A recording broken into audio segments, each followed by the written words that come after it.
Chapter 126. How many recovery pills do you have left? Bai Songling asked Wan Ziang. He remembered that Yi Jioga had given him 2 bottles of this pill, but Wan Ziang had taken it all for himself. Is this the time to talk about this? Wan Ziang glared at Bai Songling. Yi Yu's life and death were unknown, but this money grubber only remembered to ask about the spirit recovery pill. What did this make Yi Jioga think? Bai Songling smiled awkwardly and said, I'm just worried that Yi Yu's spirit recovery pill isn't strong enough, so I asked you to take one to study. You don't have to worry about that. There's absolutely no problem with the pills I've refined. Yi Jioga waved his hand and said, since Yi Yu isn't injured, then he should be fine. I'll use the secret signal to contact him later. She was very confident in Yi Yu's ability to protect himself. That's good. In addition to worrying about Yi Yu's safety, Wan Ziang was also worried that Yi Jioga would blame him. After all, he was the one who borrowed Yi Yu. He felt very guilty for not being able to return him to Yi Jioga in one piece. If there's nothing else, I'll be heading back first. Yi Jioga spoke straightforwardly, but he was still very worried about Yi Yu. We're done here. You can go back. If you find Yi Yu, let us know. Although Bai Songling still had a lot of questions to ask Yi Jioga, she didn't dare to waste her time when she saw her anxious look. After Yi Jioga left the Misty Rain tea house, he returned to the Purple Forest Park and changed into his nocturnal clothes. Then, he went out to look for Yi Yu. According to Wan Ziang, the evil cultivator with the surname Su should have escaped back to Shangjing and was likely to find the Empress. Yi Jioga searched around the palace but did not find the Yi family's secret signal. Finally, he found a clue at the city gate. Following the signal that Yi Yu left behind, she finally arrived near the entrance of the Su family mansion. Why did Yi Yu come here? Was he chasing after the evil cultivator with the surname Su, or did he come to find Su Junqing? Yi Jioga looked up and saw red lanterns hanging in the Su family mansion. The bright candlelight illuminated the entrance very brightly. Although it was already dark, there were still many carriages parked in front of the gate. They were all here to visit Old Master Su. Although Old Master Su fell into a coma after coming out of seclusion, his spirit master cultivation was still there. Those who wanted to suck up to the Su clan still came in an endless stream. There were people who gave him elixirs, folk prescriptions, and wandering doctors.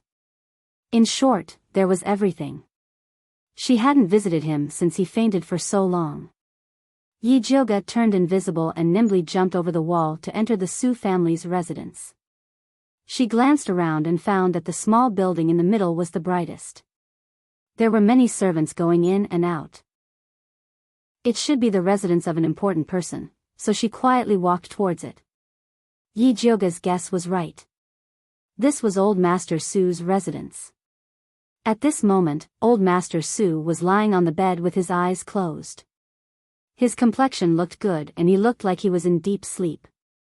The members of the Su family surrounded great-grandfather Su's bed and served him personally, showing their filial piety. Su Junqing was also at the side, and his handsome face was full of worry. Yi shi shi yu tian. Sheng for him. Yi chiu for Yi. Su, Yi, Xiao Yi Song Su to you. Why? Do you feel sorry for him? Zi Shang asked. Why would I feel sorry for him? Yi Jioga wanted the old man to die. Then why are you asking? Zi Shang didn't understand. Yi Jioga didn't appreciate his help. I'm worried that you'll be exposed. Yi Jioga rolled her eyes. Although Zi Shang's demonic technique was well hidden, it was hard to guarantee that no one would notice. You should worry about yourself. Zi Shang's voice was cold. This idiot was questioning his ability. She didn't know what was good for her. What do you mean? Yi Jioga wanted to ask but Zi Shang ignored her. A fat middle-aged man said to Su Junqing, your grandfather has been unconscious for so long. Even the doctors in the palace can't tell. What should we do? This man was Su Juanqing's father, Su Yongming. Although he was the eldest son of the Su family, his aptitude wasn't outstanding. He was also very mediocre. If he didn't have a capable son like Su Juanqing, he would have been suppressed by his siblings. Father, don't worry. The doctors have already seen him. They said that grandfather is fine. He will wake up after a while. Su Juanqing still had the appearance of a modest young master. I hope so. Su Yongming wrinkled his face. He looked even older than old Master Su, who was lying on the bed. He looked like a good-for-nothing. Su Juanqing's eyes flashed with disgust and disdain, but he quickly lowered his eyes. He used the excuse that he had to entertain guests and left the courtyard. He walked to a place where there was no one. His refined and handsome face immediately became very ugly. He punched the rock on the rockery and shattered it. Ever since grandfather fainted, the Su family was in a mess. That useless father only knew how to sigh. Don't look at the Su family's beautiful appearance. In fact, it was already very dangerous. The people outside used the excuse of visiting to find out about old Master Su's condition. If the Su family showed the slightest weakness, they would immediately rush up and bite the Su family into pieces. Although he told the outside world that his grandfather had advanced too quickly and was in a deep sleep, Dongfang Ke was secretly manipulating the public opinion. He said that the Su family coveted Yun Tianwei's wealth and wanted to kill Yi Jiuge. That was why they provoked Yun Tianwei's friends to attack his grandfather. Now, many people were secretly saying that the Su family deserved it and were waiting to see them become a joke. Su Juanqing thought of those cold words and his chest started to heave up and down. But he quickly calmed himself down. There was no use thinking about it now.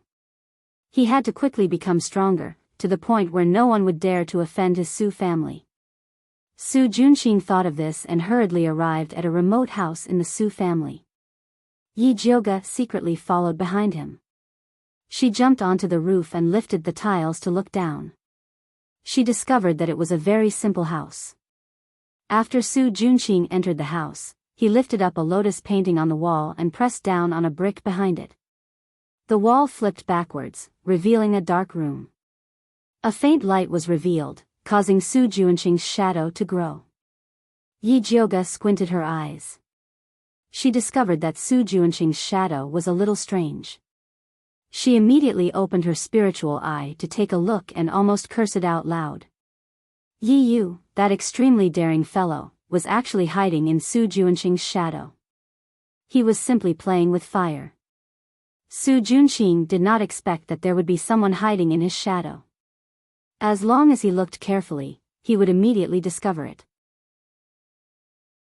Chapter 127.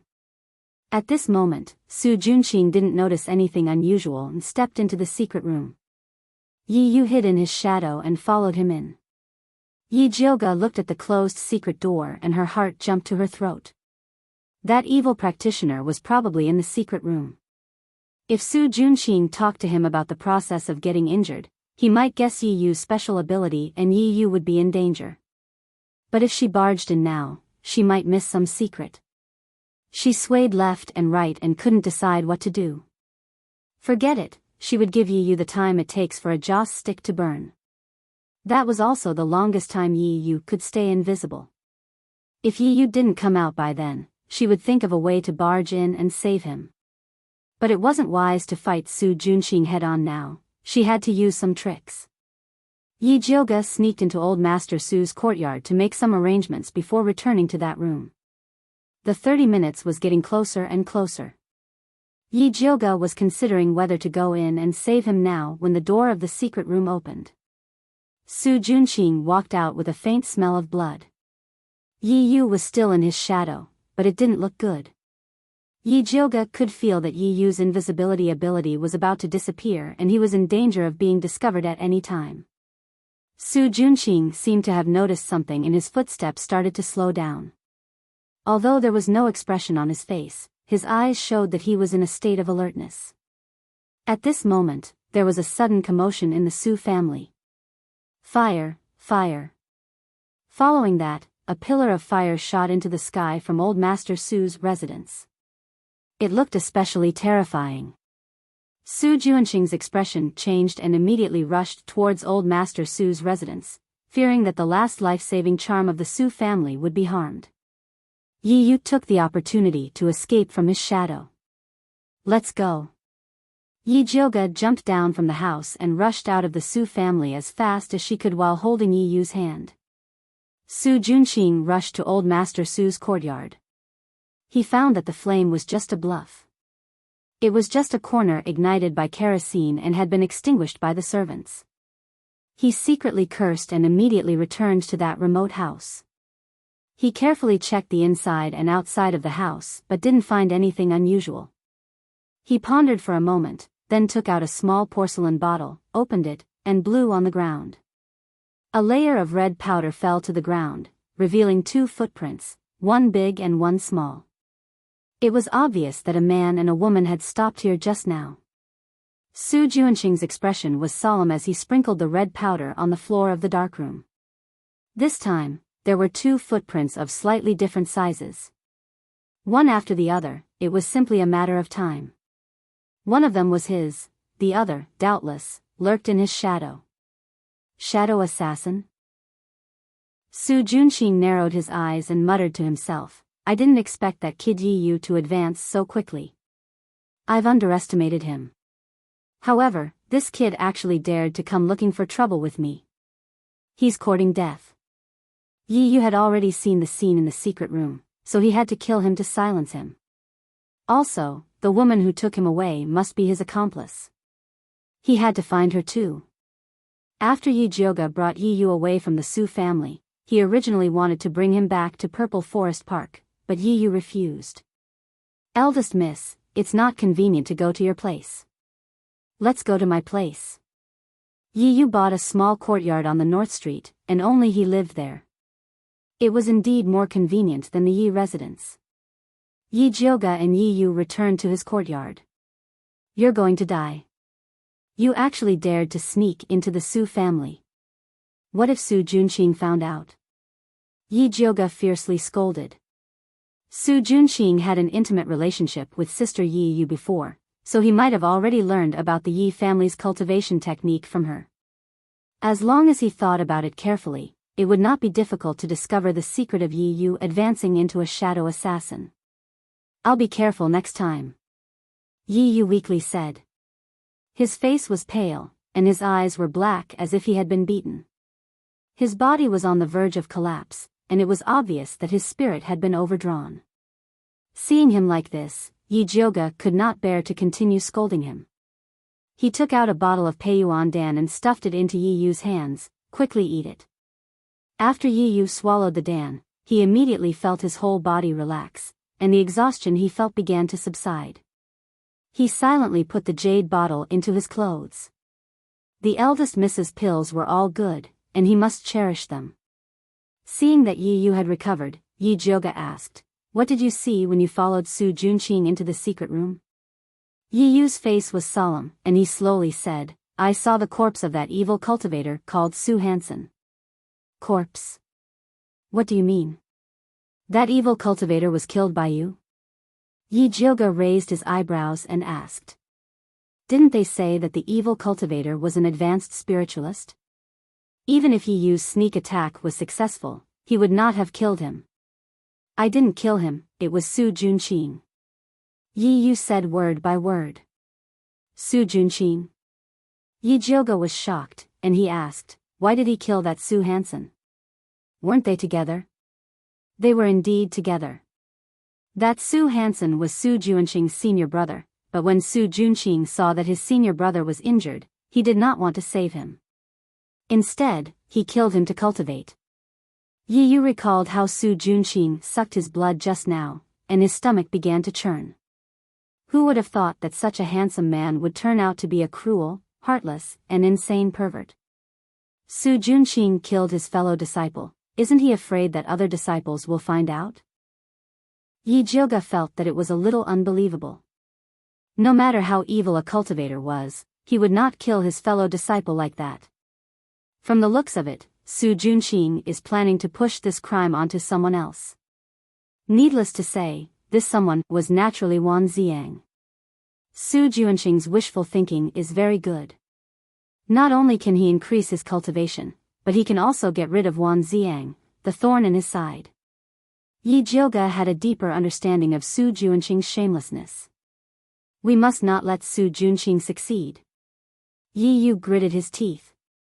Unfortunately, that Su Hansen is already dead, and there is no evidence now. This is really difficult. Yi Jioga shook his head. If Su Hansen's fellow disciples were here, they would definitely believe Su Junqing's words.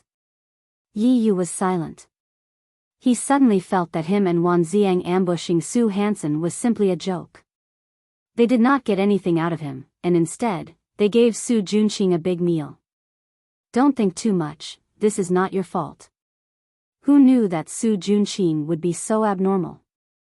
Yi Jioga saw that Yi Yu was depressed, so he comforted him. No matter what, Su Hansen is dead, and there is one less evil person. Yi Yu nodded his head. He could only comfort himself like this. Compared to Su Junqing, who did things in secret, Su Hansen, who had no taboo, was more lethal, and indeed could not be left alive. Chapter 128. Brother Wan is very angry that you left the group and went after him on your own. Find a time to apologize to him and don't act on your own again. Yi Jioga didn't want to leave a knot between them because of this. I'll go find Wan Ziang later. Yi Yu also knew that it was wrong of him to act on his own. Putting himself in Wan Ziang's shoes, if Wan Ziang went after him without saying a word, he would be worried too.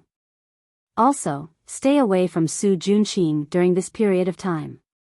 You can't get close to him, understand? Yi Jioga warned him seriously. After Su Junqing killed his senior brother, his cultivation would definitely increase greatly. It would be dangerous for Yi Yu to follow him.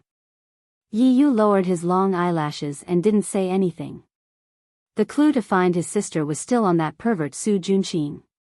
It was impossible for him to stay away from Su Junqing. Seeing Yi Yu like this, Yi Jioga didn't ask anymore. Instead, she brought up another matter. Right, where is your Yi clan's treasure map? Although she had made a deal with Yi Yu to get the treasure map after helping him eliminate the Su clan. But judging from the current situation, the Su clan, the Empress, and the evil cultivators behind them were all here for the treasure map. It wouldn't be suitable for Yi Yu to keep it. Anyway, she would definitely deal with the Su clan, so it was reasonable for her to get paid in advance. It's on me. Yi Yu pulled out a red rope from his neck without hesitation. There was a black cloth bag hanging from it. He knew that he couldn't keep this treasure map. Rather than the Su clan and the Crown Prince taking it away, it was better to give it to Yi Jioga. Even if Yi Jioga couldn't help him eliminate the Su clan, she was worthy of this treasure map based on the help she had given him. Yi Jioga took the red rope and opened the bag. There was a key made of bronze inside. There were some exquisite carvings on the key. It looked like an ornament. Yi Jioga held the key and twisted it left and right. With a click, it was split into two. The head of the key was connected to a thin blade that shone with a cold light. The bottom was hollow, and there was a ball of silk that was as thin as a cicada's wing. Yi Jioga took out the silk and looked at it. There were mountains and rivers on it. It was obviously a map. At this time, Zi Shang said faintly, "It's fake." How could it be fake? No matter how Yi Jioga looked at it, he felt that Yi Yu's treasure map was exactly the same as the Crown Prince's in terms of material, ink, and other aspects. Do you think that I am lying to you? Zi Shang's voice was somewhat cold. You wouldn't lie to me, Yi Jioga immediately said. However, she did not think that Yi Yu would lie to her. It was very likely that Yi Yu did not know that this treasure map was fake. Yi Jioga thought as he looked up at Yi Yu. This treasure map is fake, Yi Yu said in a low voice. Why did you give me a fake map? Yi Jioga put the fake map back into the key and threw it to Yi Yu. Eldest miss, please don't be angry, Yi Yu picked up the copper key and said in a low voice, "The fake map inside this key is a smokescreen used by the Yi family to deceive outsiders. The real map is actually in my flesh. If it's dangerous to take it out, then forget it." Yi Jioga felt uncomfortable when he heard the word flesh. To her, the assassin Yi Yu was much more important than the treasure map. "It's not dangerous." Yi Yu smiled and twisted the key again. Then, he used the thin sharp blade on the head of the key to cut the inside of his arm. Then, he picked out a long strip of beeswax from his flesh and handed it to Yi Jioga. Yi Jioga did not take it. Instead, he lowered his head to look at Yi Yu's wound. "It's just a small wound. It's not a big deal." Yi Jioga's cutting speed was very fast and precise, so there was not much blood. Only then did Yi Jioga accept the beeswax. After crushing it, he took out the silk inside. This time, Zi Shang did not say anything. It seemed that this was the real deal. In fact, this map was very similar to the fake one from before. The only difference was that the silk used was not the same. The fake map was slightly darker in color, but it was hard to tell if they were not placed side by side. Actually, our Yi family has a total of 2 copies of the treasure map. One is with me and the other is with my sister. Only by using the cold copper plate on this key can we pick out the beeswax. Using any other method will cause the beeswax to dissolve and destroy the treasure map, Yi Yu said. This was what his father told him on the night of the family's extermination. Before this, the two of them did not know that the family's treasure map was hidden in their flesh. If Su Junqing knew that the treasure map he yearned for was with Yi Yunji, I wonder if he would regret sending her away. Yi Jioga could not help but reveal a sarcastic smile. I believe that my sister will want to tell him personally. A dark light flashed in Yi Yu's eyes. Don't worry, your sister will definitely have the chance. Yi Jioga patted Yi Yu's shoulder and put away the map. Yi Yu nodded. He put the fake map back into the bronze key and prepared to hang it around his neck. At this time, Yi Jioga suddenly reached out and took the fake map. He said, "Wait a minute, I have a good idea." "What good idea?" Yi Yu asked. "Later, bring this fake map to Wan Ziang and tell him that it was taken from the heretic cultivator Su Hansen. Then, have him offer it to the emperor." Yi Jioga moved closer to Yi Yu's ear and instructed. Yi Yu's eyes immediately lit up when he heard Yi Jioga's words. Using Xian Wu Emperor to deal with the heretic cultivator was a good idea. Remember what I said. Stay away from Su Junqing so that you don't alert the enemy. Yi Jioga warned Yi Yu again. I know. Yi Yu nodded. It's good that you know. It's getting late.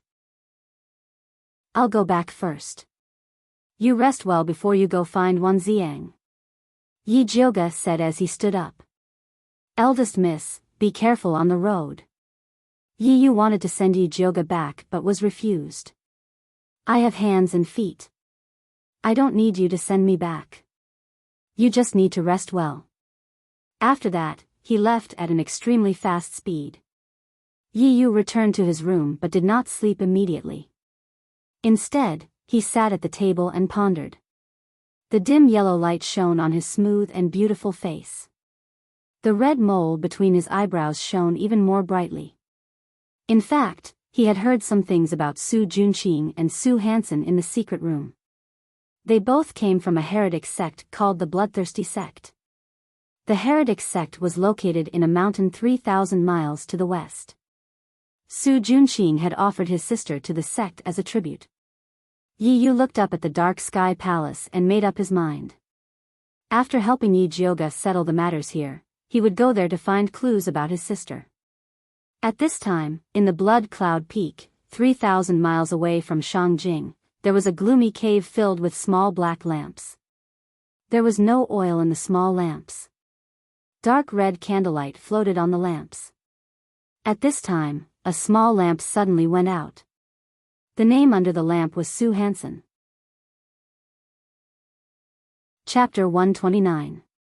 Motherf***, even old Su died. A short man's expression changed when he saw Sue Hansen's extinguished soul lamp. He immediately carried the soul lamp through one dark tunnel after another until he arrived at the door of a large cave. There were 2 guards at the door. When they saw him rush over, they smiled and said, "Skinny monkey, why are you in such a rush?" "Not good, old Sue's soul lamp extinguished," Skinny monkey said anxiously. The 2 guards glanced at each other, their expressions somewhat solemn. One of the guards said to Skinny monkey, "Wait here, I'll go in and report to the ancestor." "Okay." Skinny monkey obediently waited where he was. A moment later, the guard came out and let Skinny monkey in. Skinny monkey tidied up his clothes and walked into the ancestor's cave with the soul lamp. The cave was extremely luxurious. There was a red carpet on the floor, and it was filled with good wine and delicacies. Night pearls hung from the ceiling. There was a large, soft couch at the top, and a beautiful woman wearing a red veil was lying on it. A skinny old man was lying on top of her, burying his head in the woman's neck and greedily sucking her blood. Skinny monkey smelled the blood with spirit energy and couldn't help but gulp.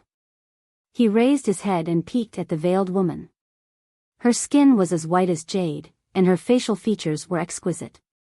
Her long eyelashes were like little fans, and there was a red beauty mark between her eyebrows. After the black-clothed old man sucked enough blood, he got up from the woman and looked at Skinny monkey. His face was skinny like a dried corpse, and his eyes were sunken in. There was an indescribable ruthlessness to him, and his body gave off a thick smell of blood. This old man was called Bloodthirsty Ancestor. He was a high-level spirit master and was only one step away from becoming a great spirit master. He was the most terrifying existence in this mountain. He used the bewitching art and blood spirit art to create Bloodthirsty sect. He took in many disciples and taught them evil techniques. He had them go find women with spirit roots to be his blood slaves. The veiled woman pulled up her clothes and obediently knelt by the old man's feet. Her head was still on his thigh, and she looked like a cute Persian cat. The old man stroked the woman's soft hair in satisfaction. He looked up at the skinny monkey and asked, "What's the matter?" "Old ancestor, Sue Hansen's soul lamp has been extinguished." Skinny monkey stepped forward and respectfully placed the soul lamp on the table in front of the old ancestor. Forefather Bloodthirsty picked up the soul lamp and glanced at it. His wizened face beamed a sinister smile as he said coldly, "Shangjing is really a place with crouching tigers and hidden dragons. 2 of my disciples died." Bloodthirsty's forefather put down the soul lamp and asked, "What did Su Junqing say?" "Ancestor, Su Junqing has sent a letter saying that a few spiritualists from the Ministry of Justice have discovered that he is collecting young girls. They have been pestering him and saying that Yun Tianwei's granddaughter, Yi Jioga, is always opposing him. Thus, he wants to ask Ancestor to send a few disciples with high cultivation to support him." The thin monkey-like person respectfully said. "Humph, he can't even deal with a few spiritualists. Su Junqing is really trash." Bloodthirsty's forefather sneered. "Ancestor is right. However, Su Junqing is cultivating alone and can't receive guidance from Ancestor, so his cultivation is naturally lacking. Ancestor, please forgive him this time for the sake of his filial piety. After all, his status in the Su family is quite beneficial to our Bloodthirsty sect." The thin monkey-like person flattered. Although the spiritual ladies that Su Junqing sent back were all enjoyed by the forefather, the taste of the other girls was not bad. Speaking of Su Junqing's filial piety, Bloodthirsty's forefather couldn't help but look down at the veiled beauty with a satisfied expression. He then ordered, "All right, call Lu Yunfei over." "Ancestor, you want to send senior sister Lu Yunfei out?" The thin monkey-like person was shocked. Although that woman's cultivation was the same as his, an advanced spiritualist, she was not someone to be trifled with. Most of the people in Bloodthirsty sect were men, so they usually used women's blood to cultivate. Women with spiritual roots were their favorite. For a woman like Lu Yunfei to be able to gain a foothold in Bloodthirsty sect, it went without saying how powerful she was. That's right. Didn't Su Junqing want to find someone with a high cultivation? There is no one more suitable than Lu Yunfei. Bloodthirsty's forefather waved his hand and said, "Go quickly." Yes. The thin monkey-like person quickly retreated. Not long after, a girl wearing a pink dress walked in. She looked to be around 16 years old and had a cute appearance. When she smiled, there were 2 dimples on her face. When she walked, she bounced up and down like an innocent girl. What orders does Ancestor have for Lu Yunfei? Lu Yunfei blinked her big eyes and asked Bloodthirsty's forefather. Su Hansen and Nanny Su's soul lamps are extinguished. Go to Shangjing and refine the people who killed them. Then, help Su Junqing finish the task I gave him. Also, bring back that girl called Yi Jioga. She is Yun Tianwei's granddaughter. She must taste good. Bloodthirsty's forefather revealed a gloomy expression. He couldn't help but rub the veiled woman's hair a little harder. Meow. The veiled woman suddenly let out a meow. Then, she hit Bloodthirsty's forefather unhappily and turned her head away. Little treasure, it's my fault. I was too engrossed in my thoughts and accidentally hurt my little treasure. Bloodthirsty's forefather wasn't angry when she hit him. Instead, he smiled and coaxed the veiled woman. The veiled woman slowly turned around and rested her head on Bloodthirsty's forefather's thigh. Her watery eyes met Lu Yunfei's. Lu Yunfei looked at the red mole between the veiled woman's eyebrows. She suddenly pointed at her and said to Bloodthirsty's forefather, "Forefather, after I bring back the Yi Jioga, can you give her to me?" "You want her?" Bloodthirsty's forefather asked curiously. "Yes, I like her face and that red mole. I want to peel off her skin for my collection." Lu Yunfei revealed an innocent smile. "You just like to collect the skin of beauties." Bloodthirsty's forefather smiled lovingly. Then, he nodded and said, "When you finish your mission and come back, I should have sucked dry her spirit blood. Then, you can have her." "No, if you suck dry her spirit blood, she'll become trash." "Why would I need to peel her skin?" Lu Yunfei pouted and moved her feet. She looked like she didn't want to wear anything. Okay. I won't suck anymore. You can have it all." Bloodthirsty's forefather was very lenient to his capable subordinates. "Okay, then it's settled." Lu Yunfei bowed slightly and winked at the veiled beauty. She smiled and said, "Be good and wait for me to come back." The veiled woman didn't react from beginning to end. It was as if she didn't understand what they were saying. Her misty eyes didn't have any light at all. Lu Yunfei didn't care. She waved at the veiled woman and skipped out of the room. She looked in the direction of Thunder Country and revealed a bloodthirsty smile. She said darkly, "Yi Jioga, right? I want to see what you can do." Then, her figure flashed and disappeared. Chapter 130. Yi Jioga didn't know that a perverted woman was thinking about him. By the time she returned to Purple Forest Park, it was already dawn. She slept until noon. When Mother Qing came in to serve, she couldn't help but mutter, "Miss, why do you have to go out at night to do something?" "Of course it's something important." "Don't ask." Yi Jioga doesn't want to bring outside matters into Purple Forest Garden. Mother Qing only needs to help her manage the courtyard. All right. Mother Qing saw that eldest young miss didn't want to talk about it, so she changed the topic and said, "Eldest young miss, Yudi and Hua Dai's aptitude is pretty good. This old servant intends to let them officially cultivate.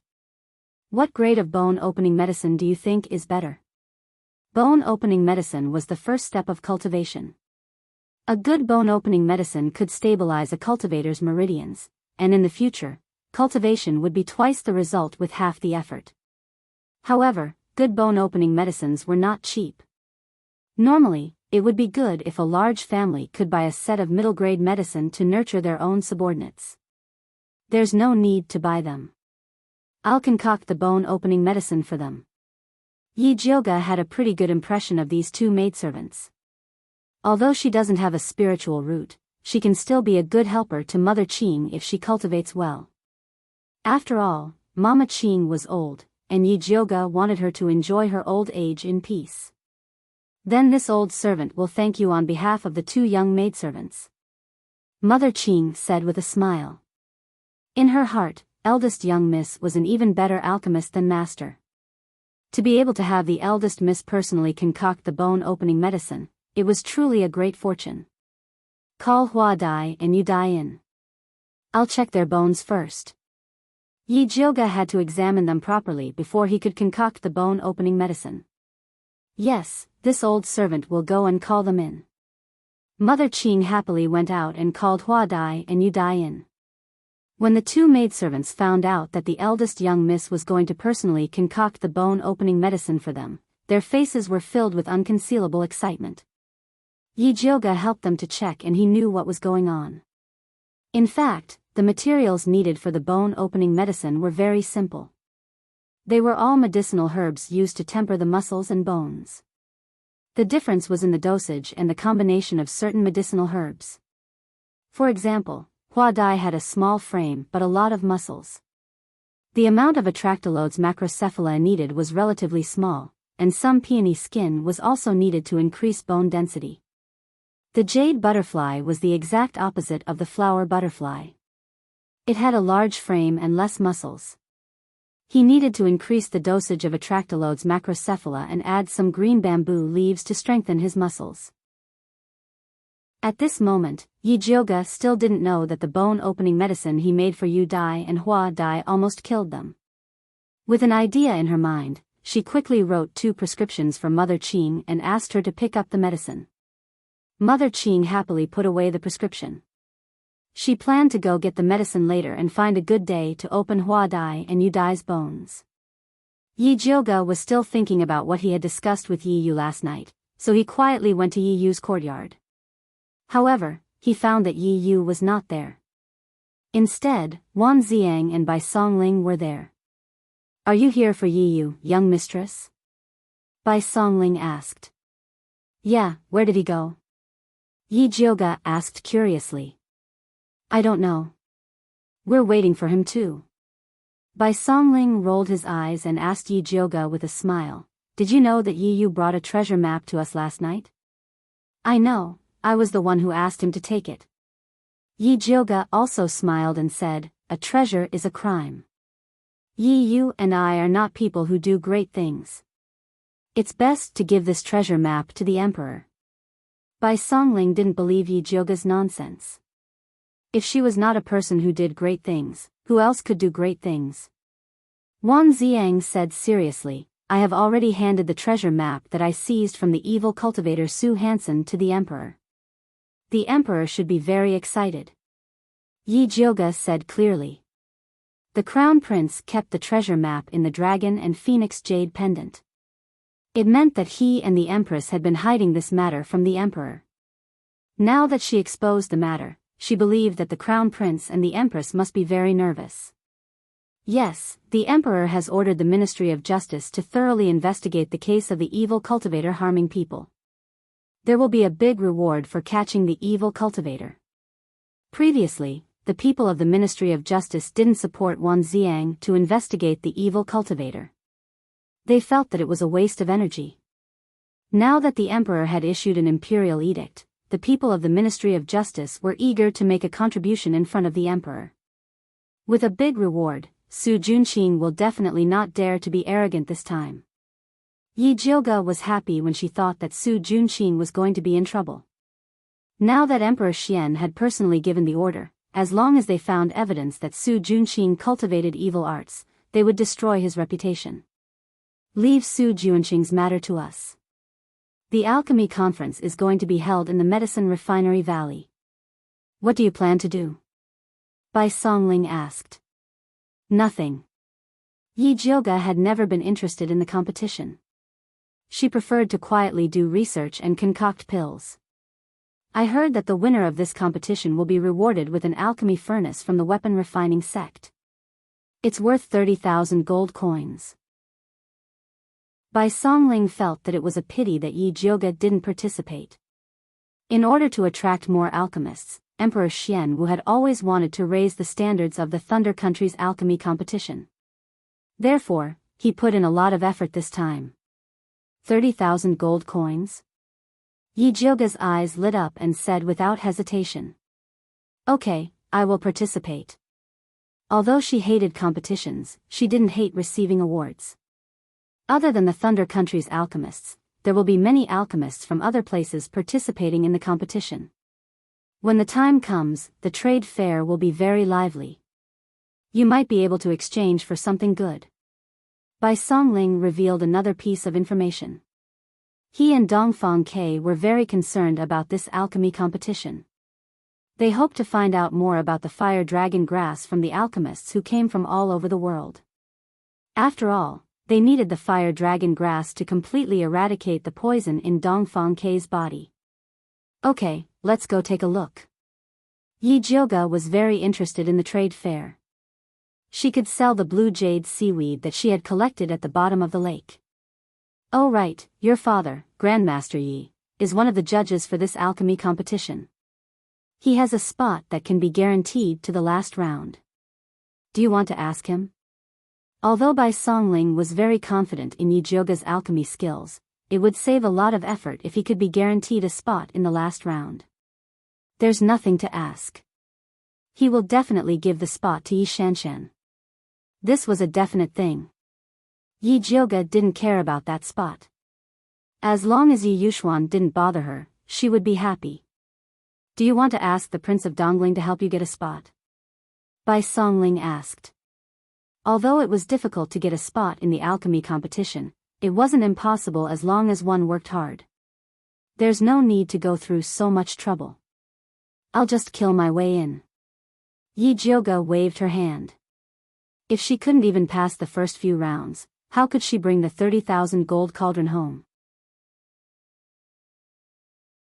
Chapter 131. The first few tests weren't very difficult, there shouldn't be a problem. Bai Songling told him some news about the alchemy competition. Yi Jioga remembered it very carefully. After talking about the alchemy competition, Bai Songling thought of something else. By the way, Imperial Consort, she wants to invite you to the palace in 3 days. Why does she have time to see me? Yi Jioga raised his eyebrows and asked. Ever since Emperor Xianwu welcomed Imperial Consort Shi back with a 10-mile red carpet, he spoiled her to the core and even wanted to build a new palace for her.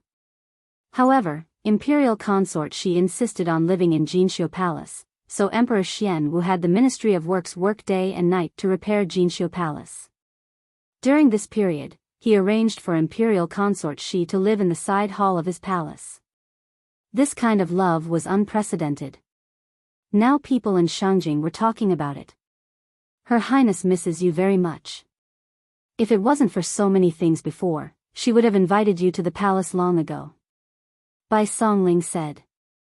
When Imperial Consort Shi first entered the palace, it was indeed very messy, but now that Jinxiu Palace had been repaired, she had time to invite Yi Jioga to the palace to talk about the old days.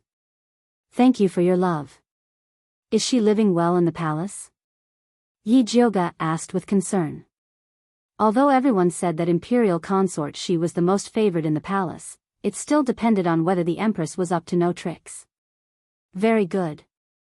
Since Her Highness returned, the Emperor hasn't stepped into the Empress Fengyi Palace. Bai Songling knew that Imperial Consort Shi could hold the Emperor firmly. Her Highness is in the limelight, but didn't the Empress say anything? Yi Jioga asked strangely. This wasn't in line with that vicious woman's usual behavior. Why not? The second day after her return, the Empress poisoned her. Fortunately, she discovered it in time. Not only did the Empress's scheme fail, but she was also defeated by her. Bai Songling looked at Yi Jioga gratefully. If she hadn't discovered the effect of the poisonous earth dragon, Imperial Consort Shi probably wouldn't have escaped the Empress's hands. Oh, how did she defeat the Empress? Yi Jioga asked with interest. Ask her after you enter the palace. Bai Songling smiled mysteriously. She believed that the Empress would want to tell Yi Jioga this good news personally. All right. Yi Jioga knew that Bai Songling was tight-lipped. He would never ask about things that he didn't want to say. Wan Ziang quietly listened to their conversation. Suddenly, his expression changed. He waved his hand toward the left corner and shot out a red spirit light. He shouted, "Who is it?" "I should be the one asking who you are," Yi Yu said in an annoyed tone as he revealed himself. These fellows had occupied his courtyard and even wanted to kill him. Was there any justice in this world? Where did you go? Yi Jioga saw that Yi Yu was still wearing night clothes and couldn't help but frown as he asked, "You couldn't have gone to find Su Junqing, right?" "I didn't go to the Su family. I just went to the Crown Prince's residence to see if he colluded with Su Junqing recently," Yi Yu said. The Crown Prince rarely stayed in the Eastern Palace. He usually stayed in the Crown Prince's manor outside. "What did you discover?" Yi Jioga asked. "The Crown Prince is in charge of the alchemy competition this time. He has been very close to Yi Shanshan recently. If you participate in the alchemy competition, you have to be careful of those two." When Yi Yu came in, he heard Yi Jioga talking about the alchemy competition. "Even if I don't participate in the alchemy competition, I will still be careful of those two. If the Crown Prince dared to make a move, Yi Jioga would definitely make him lose a mouthful of teeth." Yi Yu also knew Yi Jioga's ability, so he didn't say anything more. He looked at Wan Ziang and Bai Songling. "Why did you come to find me?" "I originally wanted to ask you about the treasure map, but there's no need for that now." Yi Jioga had already told Wan Ziang what he wanted to know. He was still worried about the Ministry of Justice, so he pulled Bai Songling to leave.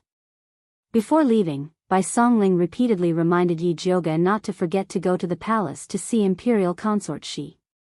Yi Jioga said that he would definitely go to the palace on time. After Wan Ziang and Bai Songling left, Yi Yu said to Yi Jioga, "According to my investigation, the alchemy competition has always been held in Shangjing. This time, it has been held in the Medicine Refining Valley. Furthermore, the Crown Prince volunteered to do it. I always feel that it's strange." "It is indeed a bit strange." Yi Jioga frowned slightly. The Crown Prince had always thought highly of himself and had never personally arranged such things. "Keep an eye on the Crown Prince. If there are any abnormalities, report to me immediately." In any case, the danger of keeping an eye on the Crown Prince was much lower than that of keeping an eye on Su Junqing. "All right." Yi Yu nodded. After sending Yi Jioga off, he snuck into the Crown Prince's residence. At this time, the Crown Prince was in the Fengyi Palace reporting to the Empress about the preparations for the alchemy competition. "Mother, everything in the Medicine Refining Valley has been prepared. We just need to wait for the alchemy competition to start," the Crown Prince respectfully replied. He had been busy with this matter during this period of time. He had only hurried back when he heard that Dongfang Ke, that bastard, had actually recovered from his injuries. Those court officials who had once wanted to support Dongfang Ke were beginning to stir. If it wasn't for his mother telling him that Dongfang Ke had been poisoned by the Spider King's poison and that there was no cure, he really wouldn't have been able to sit still. The Empress was wearing a long robe embroidered with phoenix feathers and sat upright on the phoenix throne. Her usually dignified and virtuous face was completely gloomy, as if she hadn't heard the Crown Prince's words. The Crown Prince stealthily glanced at the Empress. After thinking for a moment, he cautiously asked, "Could it be that Mother is angry on behalf of noble consort Shi?" "Humph, is that slut worth this consort's anger?"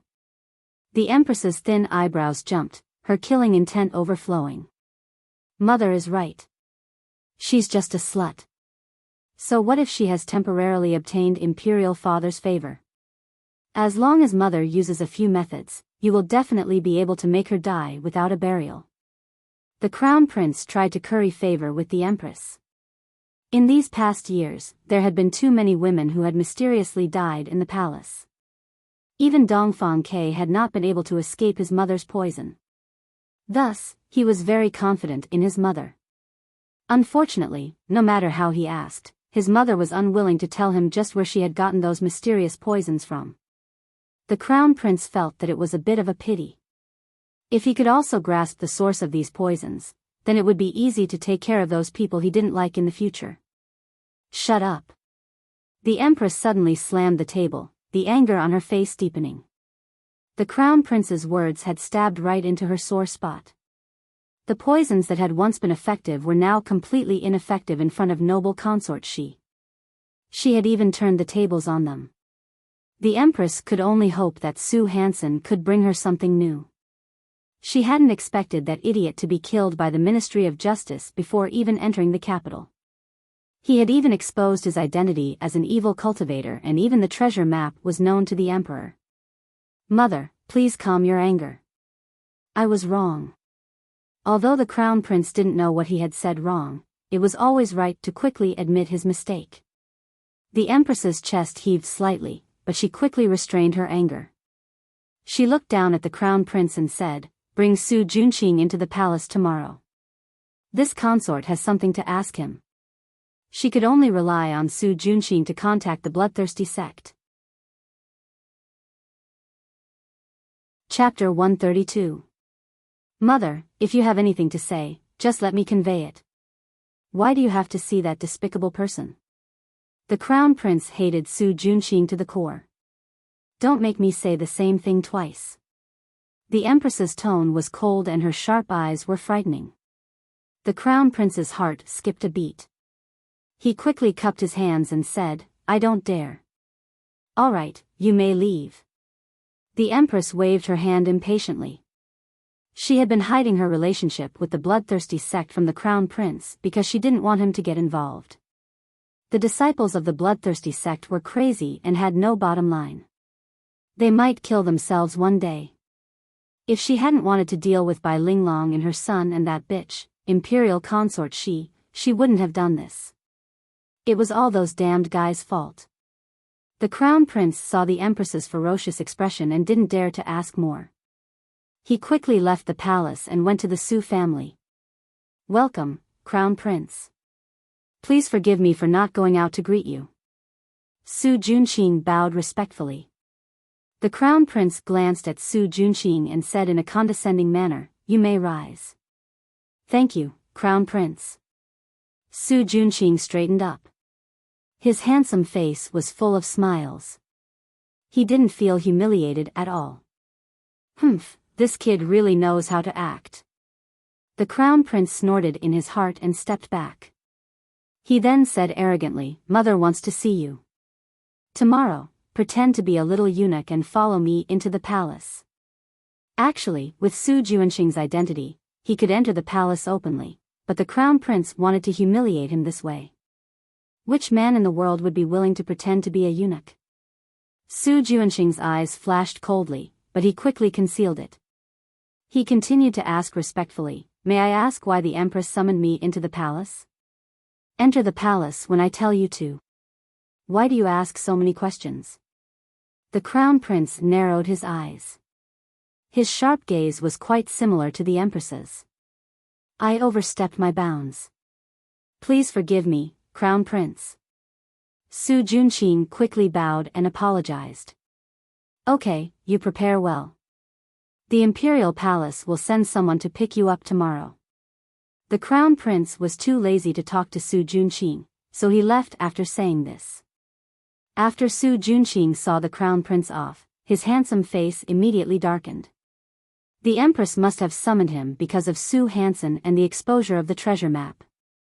The situation in Shangjing had been complicated recently. The Ministry of Justice was arresting heretics everywhere. Since they couldn't catch the evil cultivator, they just randomly grabbed people to be their scapegoats, causing him to be unable to continue his business of selling virgin girls. Seeing that the delivery time was approaching, he began to worry. On the surface, he was the disciple of bloodthirsty ancestors' disciple. He was only a disciple of the bloodthirsty ancestors' disciple. Su Junqing didn't just want to cultivate. He also wanted to create a tense atmosphere in Shangjing so that Forefather Bloodthirsty would send more disciples with higher cultivation bases. This way, he could not only complete the ancestors' task, but he could also use to eliminate Wan Lord. He didn't know that the ancestor of ancestor If it was a useless idiot like Sue Hansen, then don't blame me for using it to practice. Unless, those people of Sue, he, the same, his senior brothers and sisters and Kuden. Unless, unless ancestor, then. Ancestor not. Sue, either. The next day, the crown prince sent someone to pick up Su Junqing, but he didn't let him be a eunuch. The next day, the crown prince sent someone to pick up Su Junqing, but he didn't let him disguise himself as a eunuch. No matter how much the crown prince wanted to humiliate Su Junqing, he didn't dare to do so in front of the empress. The empress didn't sleep the entire night. Her face was gloomy as she sat on her throne like a statue. The palace maids and eunuchs of Fengyi Palace were so scared that they didn't even dare to breathe. The entire palace was as quiet as a tomb. It was only when the crown prince brought Su Junqing into the palace that it became lively. The empress saw that Su Junqing's expression was much better. She found an excuse and had the crown prince, the palace maids and eunuchs leave, leaving only Su Junqing for questioning. The crown prince didn't expect that the empress wouldn't even let him stay. Although he was unwilling, he didn't dare to disobey the empress's orders. He could only blame this on Su Junqing. This subordinate greets the empress. Su Junqing respectfully bowed to the empress. At ease. The empress raised her hand and went straight to the point. This consort needs a poison that can kill noble consort Shi and Dongfang Quebec. What does the empress mean? Didn't Su Mommy give you a lot of poisons? Su Junqing asked curiously. Su Mommy was an expert in poisons. After following the empress for so many years, she should have a lot of poisons in her hands. Those poisons are useless against that bitch, noble consort Shi, the empress said fiercely. She had tried all the poisons in her hands in the past few days. Not to mention noble consort Shi couldn't even poison Zhou Mommy and Hong Xiu to death. She used to control the entire harem with these poisons, and everyone's life and death was in her hands. Now that she had lost this reliance, she was extremely unwilling and urgently wanted to take it back. It seems that noble consort She had a great opportunity and found a poison-repellent treasure. Su Junqing was very confident in the poisons refined by the bloodthirsty sect. Ordinary people wouldn't be able to resolve them. It is indeed possible. In fact, the empress also had such doubts and had already secretly sent people to investigate. However, Hong Xiu's defenses were too strict, and her people couldn't enter Splendid Palace to search at all. If only Mommy Su was here. She would definitely be able to help her investigate these matters clearly. Other than poison, the second thing the empress wanted was a helper like Mommy Su. Thus, she said, have the bloodthirsty sect send another person for me. Empress, you also know that there are very few women in our sect. It's already very good to find a Mommy Su. It won't be easy to find another suitable person in a short period of time, Su Junqing said while shaking his head. He was telling the truth. The remaining women of the bloodthirsty sect were all perverts, and it was impossible for them to serve the empress. What's so difficult about it? After a while, I'll let the emperor select women. I can help you get any kind of woman you want. If these aren't enough, I can also send people to look for them among the people. Now that you're being watched so closely by the emperor, I'm afraid it won't be easy for you to do anything. With my help, I guarantee that you'll get half the result with twice the effort, the empress said hurriedly. Previously, the people of the bloodthirsty sect also wanted her to help collect girls, but she only agreed to escort them and refused to do it herself. However, she couldn't care so much now. Su Junqing was quite tempted when he heard this, but he couldn't agree on behalf of the bloodthirsty sect's ancestor. He could only say, I'll send a messenger pigeon back to the sect to send your request. As for whether the ancestor will agree, I can't guarantee it. No, I want you to send a message to the bloodthirsty sect's ancestor. Have him immediately send a female disciple into the palace to help me and bring a batch of useful poisons. The empress sneered and said with a threatening tone, don't forget about the alchemy competition. If you can't satisfy my needs, don't blame me for turning against you. Chapter 133. Is the Empress threatening our bloodthirsty sect? Su Juanqing's face darkened and his aura became sharp. You were the ones who violated the agreement first. The Empress didn't back down. Back then, your bloodthirsty sect promised me this land. Now that it's going to fall into Dongfang K's hands, you still have the face to say this. Let me tell you, if you can't satisfy my demands, I'll announce what you've done to the world. I'd like to see how your Su family can survive in Thunder Country. The Empress's face was ferocious and her eyes were filled with madness. Empress, please calm down. Su Juanqing cupped his hands and hid the killing intent in his eyes. Go back and think about whether bloodthirsty sect or Su family is more important. The Empress called in a palace maid and eunuch. After Su Juanqing left the palace with an old eunuch, he slowly relaxed his clenched fists. The Empress had gone crazy. She didn't consider how dangerous it would be for noble consort Shi to act now and Dongfang Ke to drag the Su family down. It seemed like she couldn't keep this chess piece anymore. She had to think of a way to get rid of the Empress and Crown Prince. Su Juanqing was about to get on the Su family's carriage when he suddenly saw a luxurious carriage used by the palace stop. Then, a beautiful woman wearing a light green dress with clouds and butterflies and her hair was combed into a flying fairy bun walked out of the car. Her eyebrows were deep and her eyes were like peach blossoms. Her cherry lips curled up and revealed a bright smile. She was like a fairy that had fallen to the mortal world. The surrounding people couldn't help but be attracted to her. Even the guards at the palace gate stared blankly at her. Next to this beauty was an ant wearing a red palace dress. It was noble consort Shi's main palace maid, Aunt Hongxiu. Su Juanqing frowned. He heard from the crown prince that this Aunt Hongxiu was an intermediate martial artist with water spirit root. She was very difficult to deal with and was one of noble consort Shi's most capable subordinates.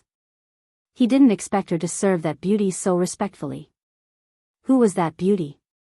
Miss Yi, slow down. Aunt Hongxiu's voice came from afar.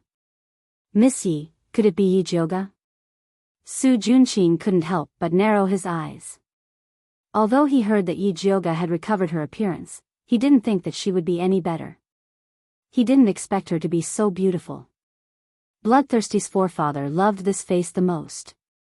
If he could help the old ancestor bring the person back, not only would he be able to get rid of a huge threat, but he would also be rewarded by the old ancestor. It was really killing two birds with one stone. Su Juanqing thought as he moved towards Yi Jioga. Miss Yi, there is a fly flying towards you. Aunt Hongxiu said sarcastically. Yi Jioga raised his head in surprise and saw a handsome young man wearing a white robe embroidered with gold edges walking towards him with a warm and friendly smile on his face. Yi Jioga couldn't help but frown. He didn't expect to meet a disgusting fellow like Su Juanqing here. She didn't want to talk to Su Juanqing, so she walked towards the palace gate without looking sideways. She didn't expect Su Juanqing to block her path. He smiled and said, "Little sister Jioga, how come you have time to enter the palace today?" When Yi Jioga heard this form of address, his scalp went numb and he almost vomited. Su Juanqing, do we know each other very well? Yi Jioga looked at him with disdain. The only thing missing was the words, "You're so disgusting," written on his face. Little sister Jioga, are you still blaming my grandfather for being reckless? Actually, it was my aunt and cousin who didn't know any better and instigated my grandfather to go to the Yi clan. I apologize on their behalf. I hope little sister Jioga can forgive them. Su Juanqing's voice was soft and his handsome face was full of sincerity. His eyes that were looking straight at Yi Jioga suddenly flashed with a strange red light.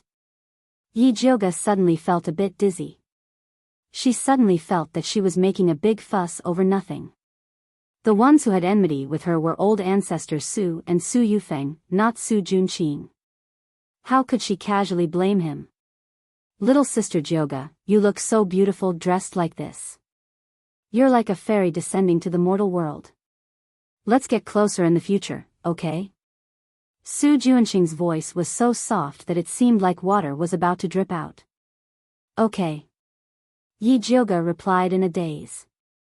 Su Junqing still wanted to say something, but Aunt Hongxiu had already noticed that something was wrong. She hurriedly said to Yi Jioga, "Eldest miss, noble consort, she is still waiting for you. You must not miss the time to enter the palace." That's right. Yi Jioga finally sobered up a bit. Since that's the case, then little sister Jioga should enter the palace first. We'll talk when we have time. Su Junqing felt that it was a bit of a pity. If they met somewhere else, he could spend more time consolidating the effects of the bewitching technique. Okay. Yi Jioga reluctantly smiled at Su Junqing before walking into the palace with Aunt Hongxiu. "Eldest miss, when did you become so good with young Master Su?" Aunt Hongxiu pulled Yi Jioga to a corner and asked as soon as they entered the palace. "No, I just feel that he's not bad. He's not the same type of person as Su Yufeng. I misunderstood him in the past," Yi Jioga said disapprovingly. "His surname is Su. How could he not be the same type of person as Su Yufeng? Didn't you hate him before? Why did you suddenly change? It can't be that you saw that he was handsome and you were smitten." Aunt Hongxiu could understand the feelings of young girls who loved handsome men, but the cute Su Junqing absolutely could not. "What are you thinking? If I'm a man who loves handsome men, then I should love Zishang." Thinking of this, Yi Jioga also felt that something was wrong. Su Junqing, this pervert, kidnapped Yi Rui, betrayed Yi Yunji, and even used the blood of virgins to practice. How could he think that he was not bad?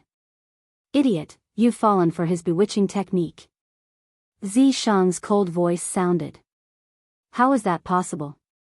Yi Jioga really didn't feel anything at all. This kid is talented in the bewitching technique. He's already at the second stage. It's normal for you to fall for it when you're caught off guard. Zishang said lightly. "Then why didn't you warn me? Did you live in my body for nothing? Do you want to blame others for your own stupidity?" Zishang deliberately didn't warn him. If she didn't let this idiot fall for it once, she wouldn't know she was wrong. Yi Jioga was in the wrong and didn't dare to argue with Zishang anymore. She took out the pill bottle and swallowed 2 clear heart pills. "Eldest miss, what are you doing?" Aunt Hongxiu looked at Yi Jioga strangely.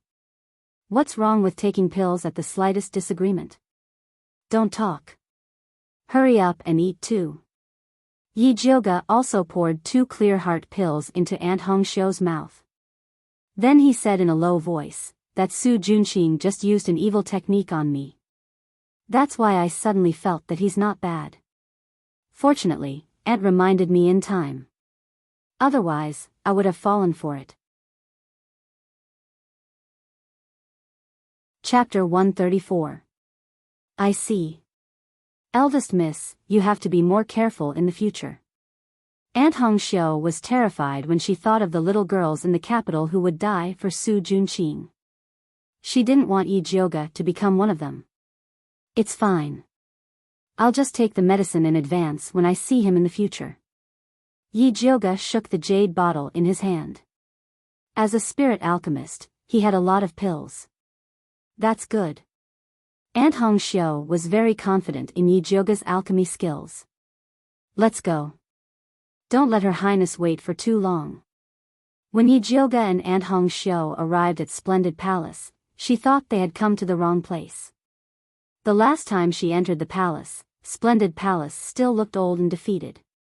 Now, it was magnificent. Beautiful flowers were placed on both sides of the road.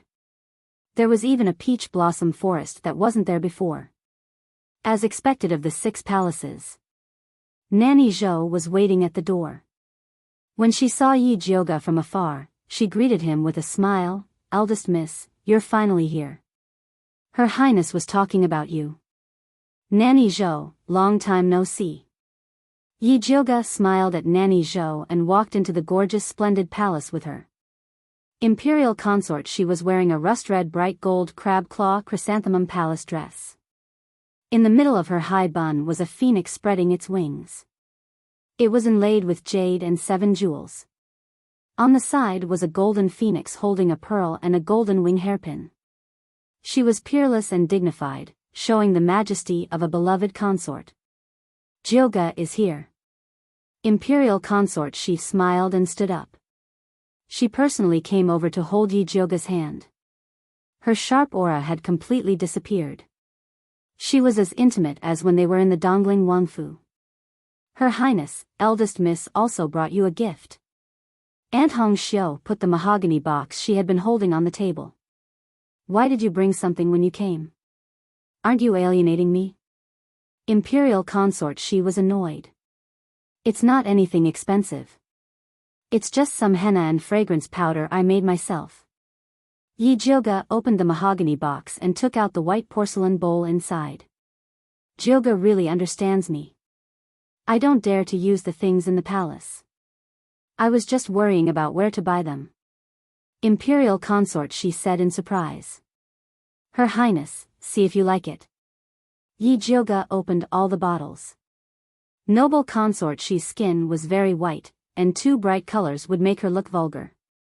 Therefore, she made a set of all kinds of fresh and natural colors, from light to dark, and let noble consort she choose freely. First Miss is really considerate. I have never seen such a beautiful nail flower. Nanny Zhou praised sincerely. It is indeed beautiful.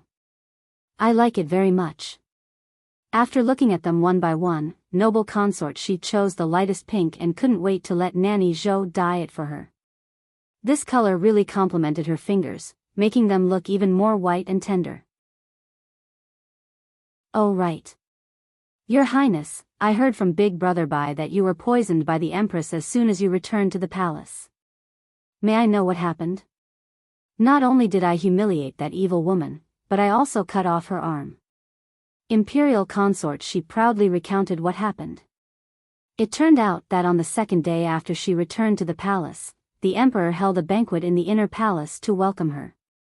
She had been eating well before, but she suddenly felt nauseous and wanted to vomit. After careful investigation, she found that there was something wrong with the wine. Speaking of this, Imperial consort she suddenly revealed a mysterious smile and asked Yi Jyoga, "Do you know what I did with the poisoned wine in the end?" Yi Jyoga thought for a moment and guessed, "You poured the poisoned wine away?" "No, guess again." Imperial consort she shook her head. Yi Jyoga guessed a few times but didn't get it right, so he said helplessly, "Your Highness, don't keep me in suspense." Only then did Imperial consort she slowly say, "I gave the poisoned wine to someone else to drink." Gave it to someone else? Yi Jyoga froze and looked at Nanny Zhou. Was she asking her to block the bar? Speaking of which, the situation that day really scared this old servant to death. Nanny Zhou sighed and looked at Imperial consort she, "Your Highness, you are too bold. You actually gave the poisoned wine to the emperor to drink." What? Gave the emperor the poisoned wine to drink? Yi Jyoga looked at Imperial consort she in shock. For a moment, he wondered if Imperial consort she was crazy. "I'm not crazy." Imperial consort she smiled and said, "I wasn't the one who poisoned him. If anything happens to the emperor, it's naturally the one who poisoned him." When the palace maid who poisoned him saw that Imperial consort she actually gave the poisoned wine to the emperor to drink, she was so scared that she immediately broke the wine pot. Imperial consort she provoked a few words from the side, and the emperor angrily interrogated all the people in charge of the banquet. Although those people didn't expose the empress, the head eunuch who had been in charge of the imperial kitchen for many years was beheaded. Imperial consort she took the opportunity to place her own people there. The empress suffered a big loss, but she couldn't say anything. She almost died of anger. "Your Highness is amazing," Yi Jyoga said with admiration. When this woman became ruthless, she was really willing to do anything. Speaking of which, it's all thanks to the poison testing pill you gave me. Otherwise, let alone the empress, I'm afraid I wouldn't even be able to keep my life. Imperial consort she looked at Yi Jyoga gratefully. Yes, this servant and Nanny Zhou also escaped the empress's evil hands thanks to eldest Mississippi, the reason why Aunt Hong Xiu was so respectful to Yi Jioga was because of this. It's okay. If you guys eat well, I'll go back and ask Brother Bai to send a few more bottles. You can give it to whoever you want, but you must watch them eat it. Don't let this pill fall into the Empress's hands. Otherwise, it will be troublesome. Yi Jioga said cautiously. Those poison testing pills contained live poisonous earthworms. As long as you pinched it, you would know the truth. Don't worry, other than Nanny Zhou and Hong Xiu, I won't give it to anyone else. Imperial consort Shi smiled faintly. This poison testing pill was her life-saving item. Only Nanny Zhou and Aunt Hong Xiu, who had followed her for most of her life, were qualified to use it. Your Highness, when we entered the palace, we met Su Junqing at the entrance. Why did he enter the palace? Yi Jioga asked again. It's because that evil woman, the Empress, called him in.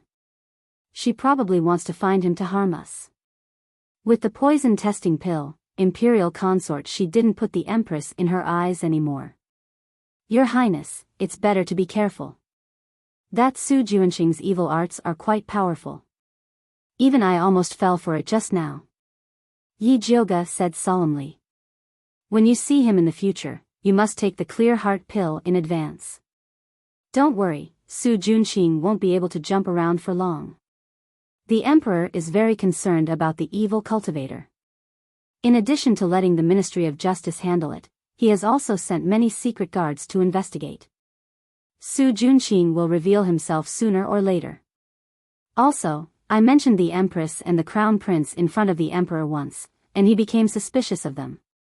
Imperial consort She smiled. She couldn't wait for the Empress and Su Junqing to get closer. When Su Junqing's identity as an evil cultivator was exposed, the Empress and the Crown Prince would die without a burial place. Chapter 135. Your Highness, it's better to be safe. Yi Jioga was worried that Imperial consort She was eager to take revenge. If Emperor Xian noticed something, it would not be worth it. Don't worry, I know what to do. Noble consort She wasn't in a hurry to take revenge at all because she was enjoying the fact that the Empress didn't like her but couldn't get rid of her. Yi Jioga chatted with noble consort She for a while, and seeing that it was getting late, he excused himself with the excuse of preparing for the alchemy competition. Although noble consort She was reluctant, she didn't want to delay Yi Jioga's business, so she asked Aunt Hong Xiu to send Yi Jioga back. Not only did he give her a cart full of good stuff, he even gave her a place in the alchemy competition. Yi Jioga toyed with the red token that represented his advancement as he walked toward Purple Forest Park. Although she couldn't use this token, she still appreciated noble consort She's good intentions. Young miss, master invites you to the study. Pine Cypress stood at the entrance of Purple Forest Park. It looked like he had been waiting for a long time. Father, why are you looking for me? Yi Jioga hadn't seen Yi Yuxuan in a while. Master said he has something important to discuss with you, but I don't know the specifics. Songbai replied respectfully. Got it. I'll be there in a bit. Yi Jioga waved his hand. Yes. Pine Cypress bowed and left. Just as Yi Jioga entered the house, Mother Qing welcomed her and said, Eldest miss, Master wants to talk to you about the alchemy competition. During this time, Mother Qing had bribed an informant in the main courtyard, so she was much more well-informed than before. Alchemy competition? Yi Jioga raised her eyebrows. She couldn't understand why Yi Yuxuan would ask her about this. By the way, first miss, I heard that second miss is determined to win this alchemy competition. During this time, she and the Crown Prince are very close. The Crown Prince also sent a lot of alchemy materials. These were the news that Pearl inquired. The Crown Prince sure knows how to win people over. Yi Jioga couldn't help but laugh. Win over my ass. Fortunately, the young miss woke up early and broke off the engagement with this scumbag. Mother Qing said disdainfully. When Su Yufeng was chased to the ancestral temple, Yi Shanshan was grounded. The Crown Prince sent a palace maid over to take a look, but there was no further news. Now that the alchemy competition was going to be held, the Crown Prince found that Yi Shanshan was worth a lot of money, so he became more active. This kind of two-faced man was really a scumbag. Yi Jioga nodded in agreement. Madame Qing helped Yi Jioga tidy up her appearance and said, "Eldest miss, you should go quickly so that master won't get angry again." Yi Jioga brought Pearl to the main courtyard, then entered the study room alone to see Yi Yuxuan. "Where did you go today? Why are you back so late?" Yi Yuxuan said unhappily. "Noble consort chief summoned me to the palace, so I came back late," Yi Jioga replied indifferently. "Noble consort chief summoned you to the palace? How come I didn't know about this?" Yi Yuxuan was shocked and angry at the same time. "You didn't even tell me about such a big thing. Do you still have me as your father in your eyes?" "Of course not." Ever since Yi Yuxuan had tacitly agreed to let old Master Su make a move on her, she had hated Yi Yuxuan, this hypocritical fellow. If it wasn't for the fact that the title of patricide wasn't pleasant to hear, she really wanted to get rid of this scumbag of a father. Yi Jioga suppressed her anger and coldly said to Yi Yuxuan, "If you're looking for me to talk about this, then there's no need." With that, she stood up and was about to leave. "Wait a minute." Yi Yuxuan shouted at Yi Jioga and quickly said, "This pill refining competition will be held in the medicine refining valley. You three sisters must help each other when you go out. You are the eldest sister, so you must take good care of your two younger sisters. I will naturally take care of fourth sister, but second sister, you should find someone else." Asking her to take care of Yi Shanshan, what kind of joke was this? It was already kind enough that she didn't find a ditch to drown Yi Shanshan. What kind of attitude is this? Yi Yuxuan slammed the table and scolded, "I know you are unhappy because of the Su family, but when you go out, you sisters represent the Yi family's face. I don't care what conflicts you have at home, but when you go out, you must unite and help each other." "Puchi." Yi Jioga suddenly laughed. "What are you laughing at?" Yi Yuxuan asked angrily. "So father also knows that when we go out, we represent the Yi family's face. I thought that we represent the Su family's face." Yi Jioga laughed. "What nonsense are you talking about? The Su family is the Su family, and the Yi family is the Yi family. How can you talk about them together?" Yi Yuxuan said with a black face. "Father says one thing, but he does another." At that time, old man Su brought the Su family's guards and aggressively shouted at her to kill. He wanted to kneel down and slap her. He, Yi Yuxuan, just watched from the side, as if he respected old man Su. Now, he still had the face to tell her that the Su family was the Su family, and the Yi family was the Yi family. This face was really disgusting. Yi Yuxuan's face couldn't hold it anymore, and said angrily, "Old man Su is your elder. He's already so old, so what if you let him have a little? Let him beat me to death?" Yi Jioga's tone was as cold as ice. "He's just saying it, he won't really make a move. On the other hand, you're so young, but your temper is so fierce. You actually killed all the Su family's guards in one move, angering old man Su so much that he fainted when he got back. He still hasn't woken up yet. If I didn't speak up for you, the Su family would have taken him to the Ministry of Justice." As Yi Yuxuan finished speaking, he became more and more confident. He looked as if the reason why you can sit here and talk to me is because I'm protecting you. Is that so? If you have the ability, then let the Su family come and take me to the Ministry of Justice. I want to see who will be punished. Yi Jioga sneered. Did he think that she was scared? So what if she killed the Su family's guards? Who told them to come to the Yi family to commit murder? No matter what, she was the one in the right. All right, I've only said a few words, and you're acting like you're in deep hatred again.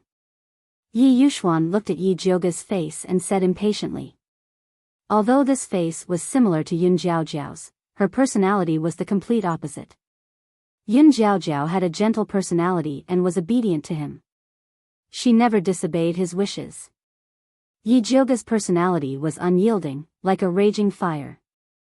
She could jump out with 10 sentences when he said one sentence. Every sentence was like a spark that could burn a scar on a person's body. Father, if there's nothing else, I'll go back first. Yi Jioga didn't want to listen to Yi Yuxuan's nonsense anymore. What about the alchemy competition? Yi Yuxuan asked, unwilling to give up. Father, don't worry. I'll definitely take good care of second sister. A trace of killing intent flashed across Yi Jioga's face. Yi Yuxuan cried and begged her to take care of Yi Shanshan. If she didn't agree, wouldn't he be very disappointed? Chapter 136. Yi Jioga, I'll say it again. No matter how you fight at home, you're all surnamed Yi. Go out and give me. Before Yi Yuxuan could finish speaking, Yi Jioga had already left. He was so angry that he threw the teacup on the table to the ground. This rebellious girl really angered him to death. Yi Yuxuan took a few heavy breaths before he went to the ink garden. When Su Yufeng saw Yi Yuxuan, she immediately asked, Master, what did Jioga say?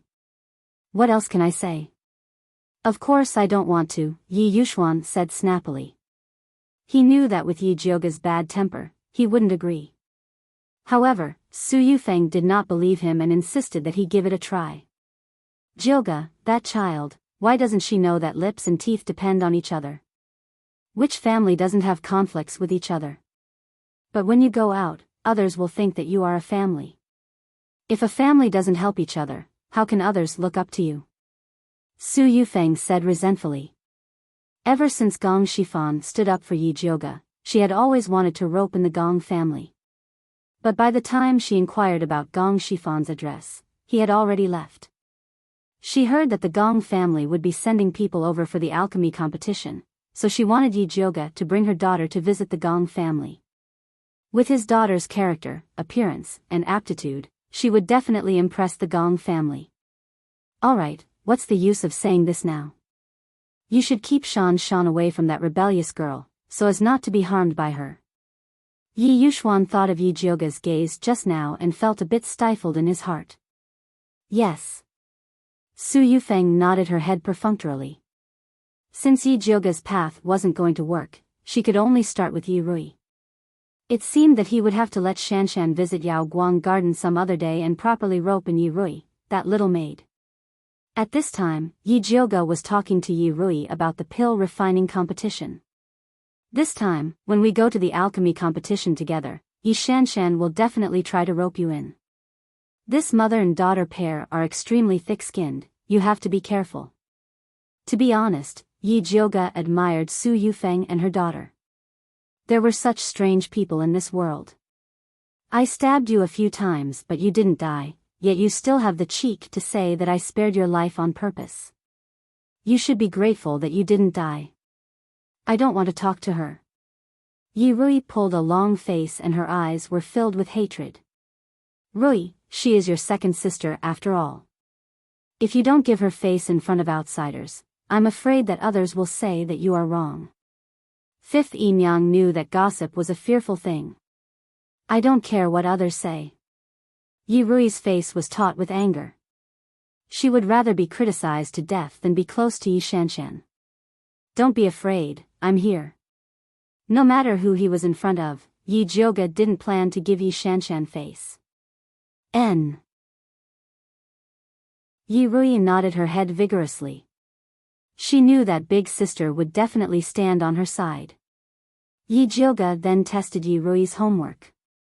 Seeing that her knowledge of alchemy was very solid, he felt relieved and returned to Purple Forest Park.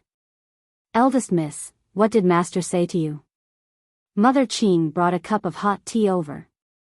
She was most worried that Master would get angry at Eldest Miss again.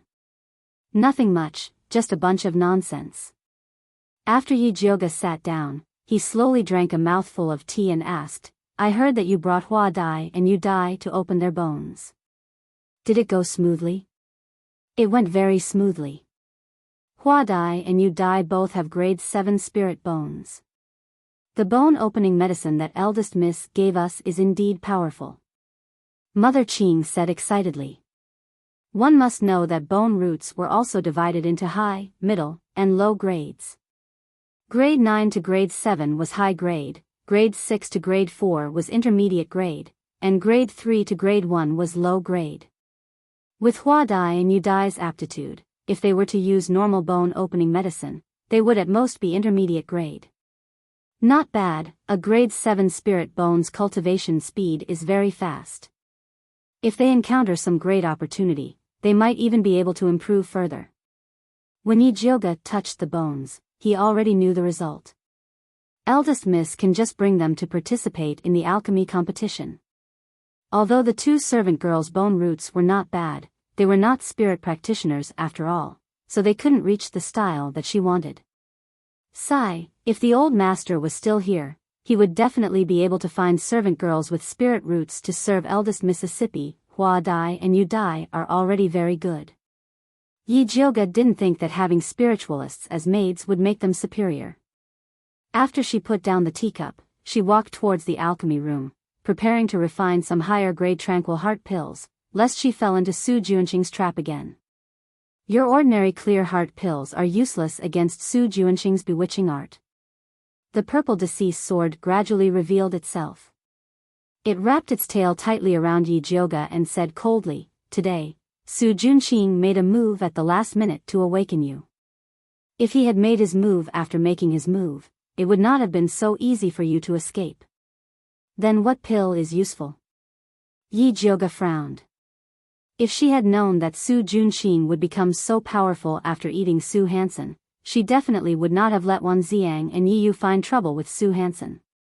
At least a third-stage clear heart pill, Zi Shang said. Only a level 3 alchemist can refine it. I'm only at level 2 right now. There's still a long way to go before I reach level 3. Yi Jioga frowned. It had been less than a year since her meridians were restored, and it was already not bad for her to be promoted to a tier 2 pill master. If he wanted to advance to rank 3, he still needed to accumulate a certain amount of energy. But now that Su Juanqing was eyeing her covetously, he could not wait for her to advance. You don't need a level 3 pill master to refine it. Zi Shang said as he sniffed Yi Jioga's hair. How do I refine it? Yi Jioga was tickled by the hot breath that Zi Shang breathed out and could not help but turn her head. Ever since she was punished by Zi Shang for her smelly head, she washed her hair every day. She even specially used purple smoke flower to refine the honey horn to ensure that the fragrance would last forever. If you beg this sovereign will be merciful and tell you. Zi Shang looked dignified on the surface, but unfortunately, the tip of his coquettish tail was slowly moving up Yi Jioga's thigh. Yi Jioga gritted her teeth and pressed down on the tip of his coquettish tail. Then, she revealed a pitiful expression and used her most artificial voice to say, "Great King Zi Shang, please tell baby. Good baby." Zi Shang rubbed Yi Jioga's dog head in satisfaction and said mercifully, "If I use spiritual fire to burn your small broken cauldron, I will be able to refine a third-stage pill." The spiritual fire that you are talking about, are you referring to the flames that are formed from the spiritual energy of heaven and earth? Yi Jioga blinked her watery eyes and asked. That's right. Zi Shang stretched out his hand to play with Yi Jioga's earlobe. Yi Jioga did not move and asked again, the red lotus lightning fire that I transformed from the sacred wood tree core was also spiritual fire, right? Of course, but this sovereign does not know where the red lotus lightning fire is. If he knew, he would have long gone to collect it for fun. Then what's the point of saying so much? Yi Jioga immediately turned hostile and slapped Zi Shang's hand away. TSK, spiritual fire is so hard to find. She might as well cultivate and advance as soon as possible. Chapter 137. Little dummy, although I can't find the red lotus thunder fire, there are a lot of other little spiritual fires. Zi Shang revealed a devilish smile. He pinched Yi Jioga's cheeks and gently pulled them apart. Then, he lifted them up as if he was kneading dough. Yi Jioga was angry, but she didn't dare to say anything.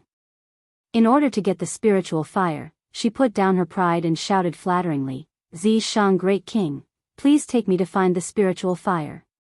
Compared to the spiritual fire, dignity was nothing. It would not be a problem to call him daddy, much less king. Good boy. Zishang rubbed Yi Jioga's head in satisfaction. Then, he waved at the fat black rat that was curled up in a corner. Pippi. The fat black rat immediately scurried over and placed its paws on its chest, looking at Zishang with a fawning expression. He didn't know how Zishang and the fat black rat communicated. The fat black rat's furry face was full of seriousness. Finally, it raised its right paw, nodded and shouted, Pippi. What are you guys being naughty about? Yi Jioga couldn't help but ask. Follow it, it will bring you to find the spiritual fire. After Zishang said this, he returned to Yi Jioga's imprint. Black fatty, where's the spiritual fire? Yi Jioga looked at the fat black rat with a burning gaze. Pippi. The fat black rat waved its fat paw and turned into a stream of light as it ran outside. Yi Jioga followed the fat black rat out of Shangjing and ran all the way to a deep forest 300 miles away. She almost died of exhaustion. Fatty Black, are you sure there really is a heaven-earth spirit flame in this damn place? Yi Jioga wiped the sweat off his forehead as he looked at the desolate valley in front of him. As long as it was a place where the fire seed was born, it would definitely be a place with abundant spiritual energy. But on this lousy mountain, overgrown trees and vines were everywhere. Rotten leaves covered the entire valley, and the air was damp with the smell of decay. If she hadn't taken the antidote pill, she would have fainted after a few steps. Pippi. The fat black rat nodded. Its small black eyes looked around, and its big ears swayed. Then, it scurried towards the west. Yi Jioga's eyes lit up and he immediately followed. The fat black rat's body was like lightning as it dashed towards the depths of the valley. Yi Jioga followed behind it, stepping on the muddy ground and rushing to the bottom of the cliff. Soon, he saw a dark pool. It covered an area of about 1 mu, which was smaller than the pond in the demonic beast forest, but it was still bottomless. Yi Jioga felt his scalp go numb when he saw the black color in the depths of the pool. The fat black rat jumped into the pool gracefully. Then, it stuck out its fat belly and flopped comfortably in the water. Don't tell me you came here to take a bath. Yi Jioga threw a weed stuck to his hair at the fat black rat. Pai Pai Chan. The fat black rat retorted in dissatisfaction. Then, it stuck out its fat butt and dived into the pool. Hey, wait, give me a blue stone first. Yi Jioga patted the surface of the water to call the fat black rat. Although she knew how to hold her breath, if the water was as deep as the last time, she would suffocate to death without the blue stone. Unfortunately, the fat black rat did not respond. It was as if it had already run far away. Yi Jioga frowned as he looked at the dark pool. He silently pondered whether he should go down to investigate the situation or wait here for the fat black rat to return. What are you waiting for? Hurry up and catch up. Zishang's voice fell.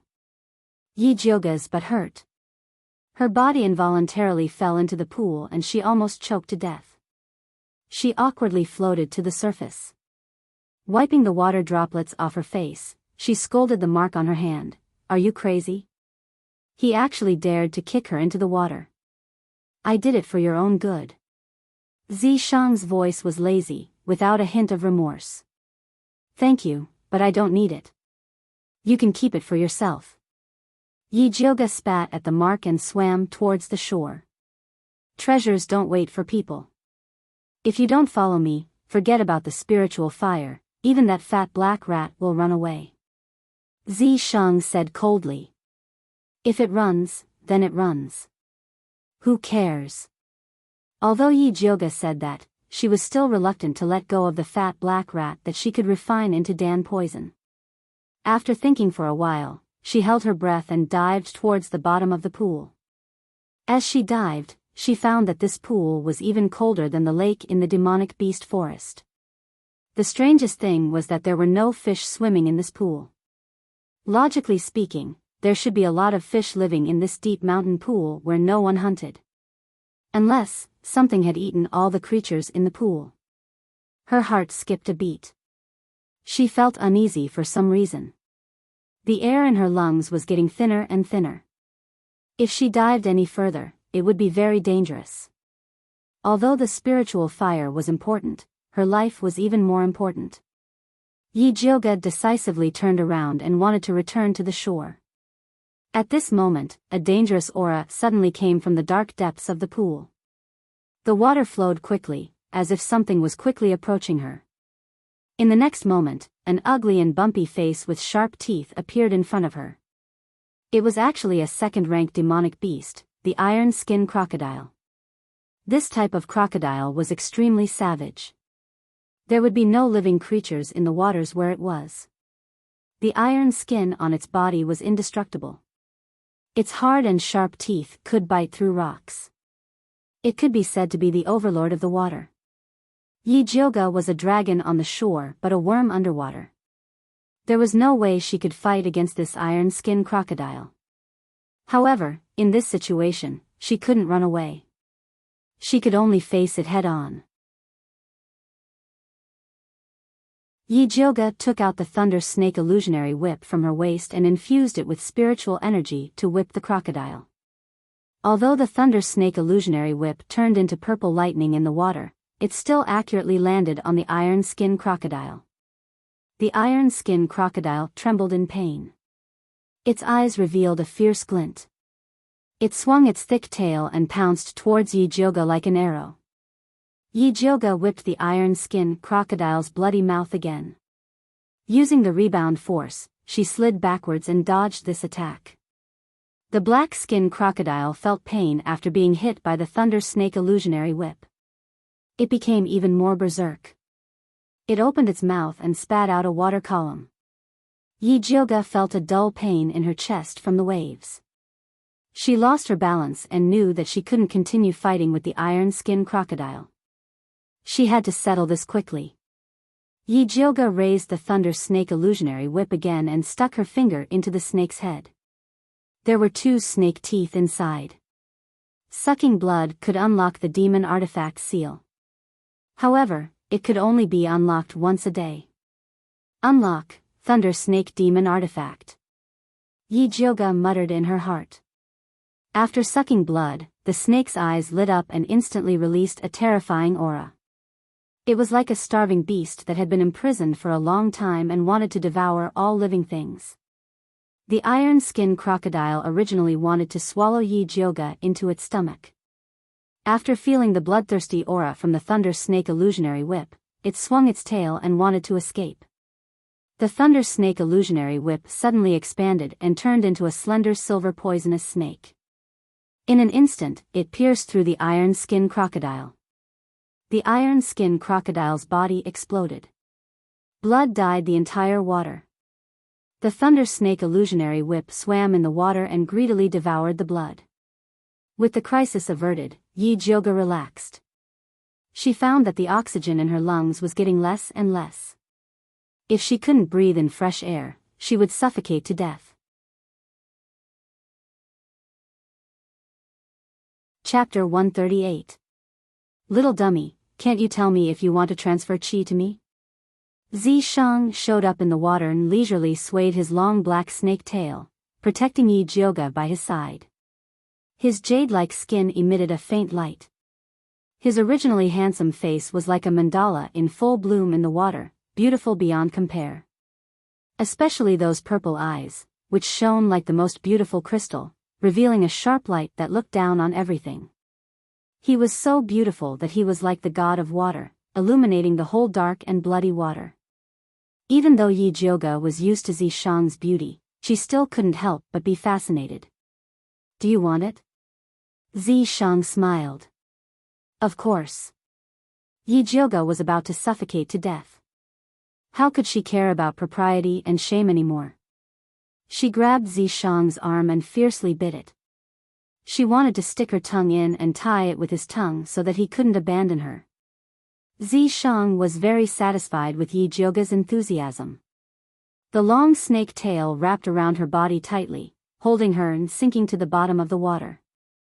Zishang's lips were soft and cool, with a faint fragrance.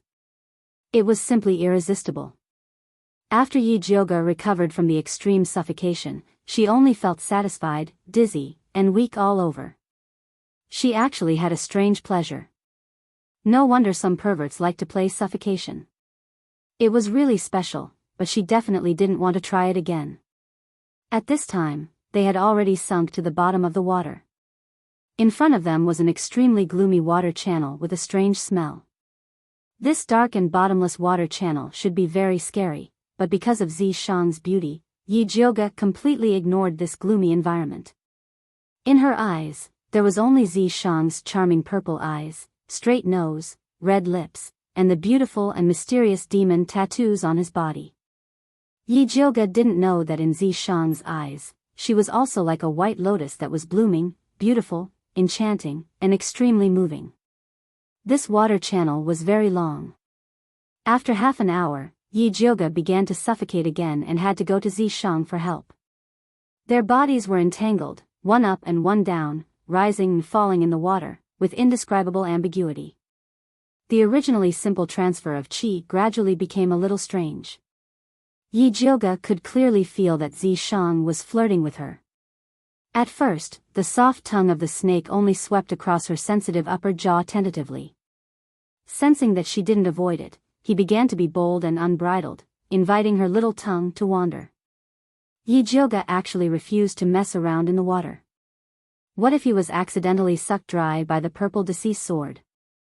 However, she was unable to withstand Zishang's experience. He messed around with the flow of qi and the breathing of qi, causing her to be confused and lost in love. She didn't even know when she had left the bottom of the lake. With a crash, Yi Jioga finally woke up. She pushed away the purple deceased sword that was tightly wrapped around her body. Only then did she realize that she had come to a strange cave. In front of her eyes were piles of white beast bones. A gust of cold wind blew through the gloomy cave, bringing with it a moldy stench that made one's hair stand on end. "If you're afraid, then hold on to me tightly." Zishang expressed that his embrace would always be open for her. "Tisk, big sister has seen more bones than salt, what's there to be afraid of?" She was just a little surprised. Yi Jioga glanced around and found the fat black rat lying in a corner. He struggled free from Zishang's embrace and went ashore. He saw the fat black rat lying on top of an unremarkable white bone in enjoyment. This white bone was only as long as an adult's arm. Compared to the sinister and tall white bones around it, it was extremely ordinary. There was nothing eye-catching about it. "Fatty Black, what are you lying here for?" Yi Jioga picked up the fat black rat and asked.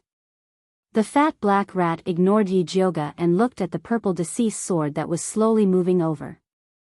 Its fat paw pointed at the white bone and shouted like it was presenting a treasure, "Pippi."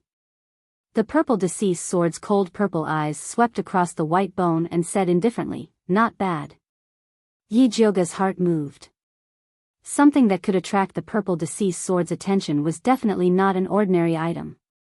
She opened her spiritual eye and carefully observed the white bone. She discovered that there was something that was flickering like a flame. "There's hope." Yi Jioga imbued her lightning snake illusionary whip with her spiritual energy and pierced towards the white bone.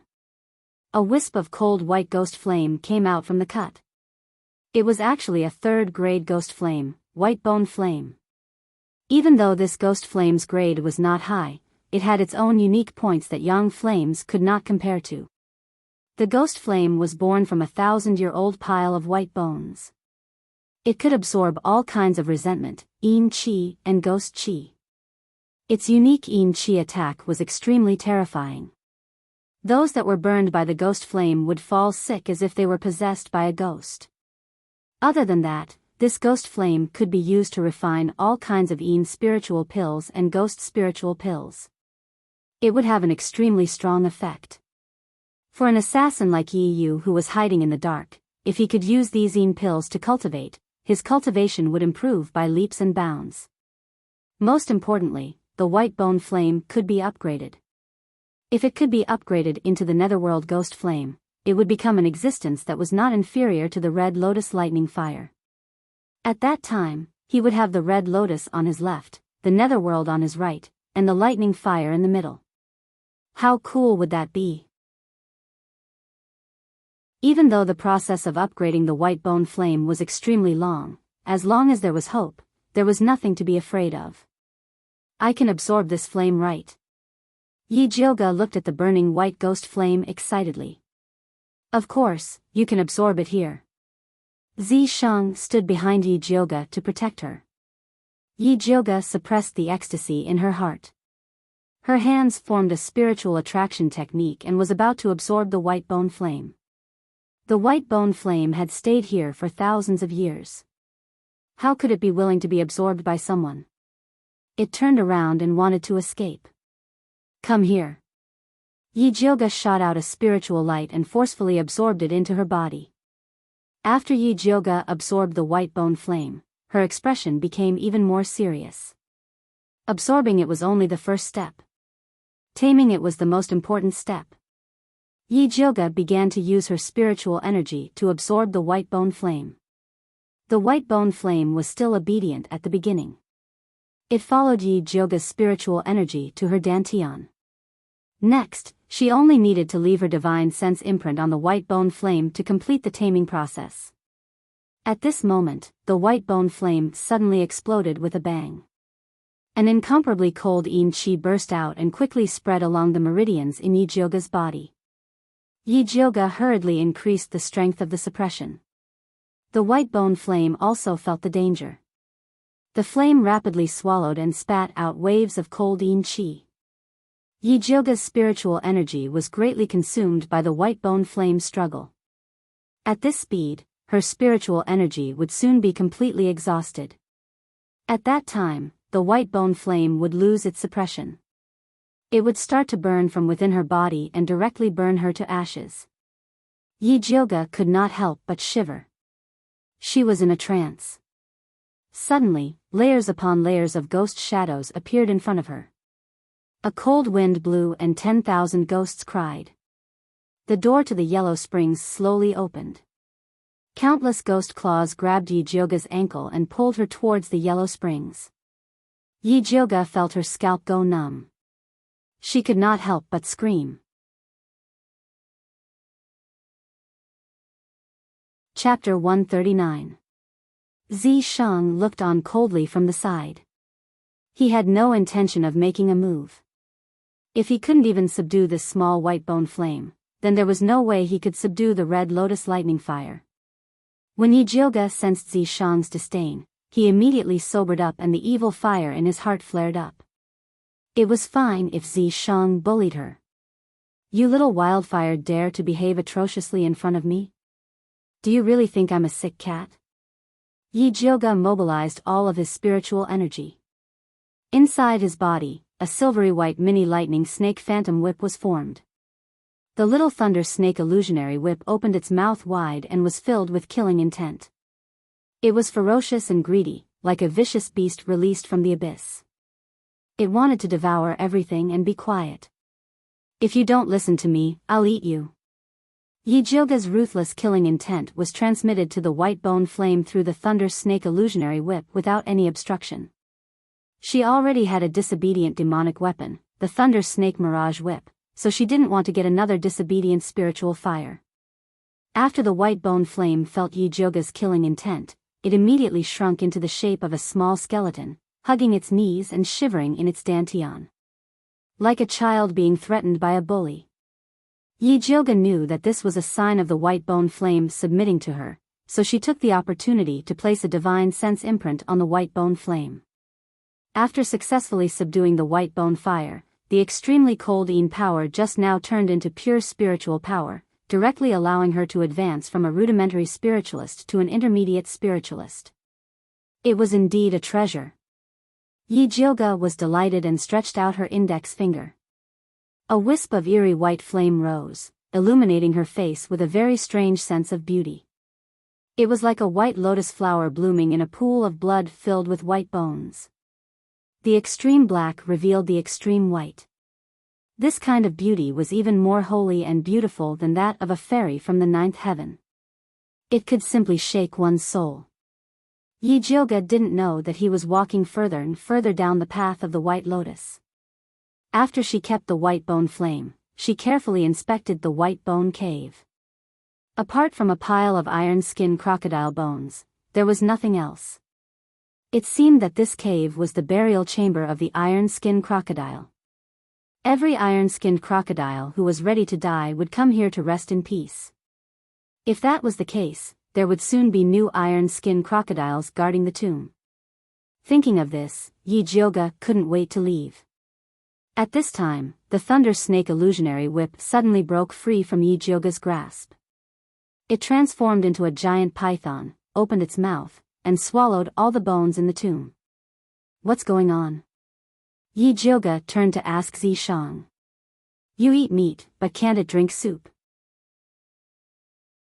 Zishang wrapped itself around Yi Jioga and rested its chin on her head as if it had no bones. You mean it's repairing itself? Yi Jioga's eyes lit up. After the thunder snake demonic artifact recognizes its master, it has the ability to repair itself.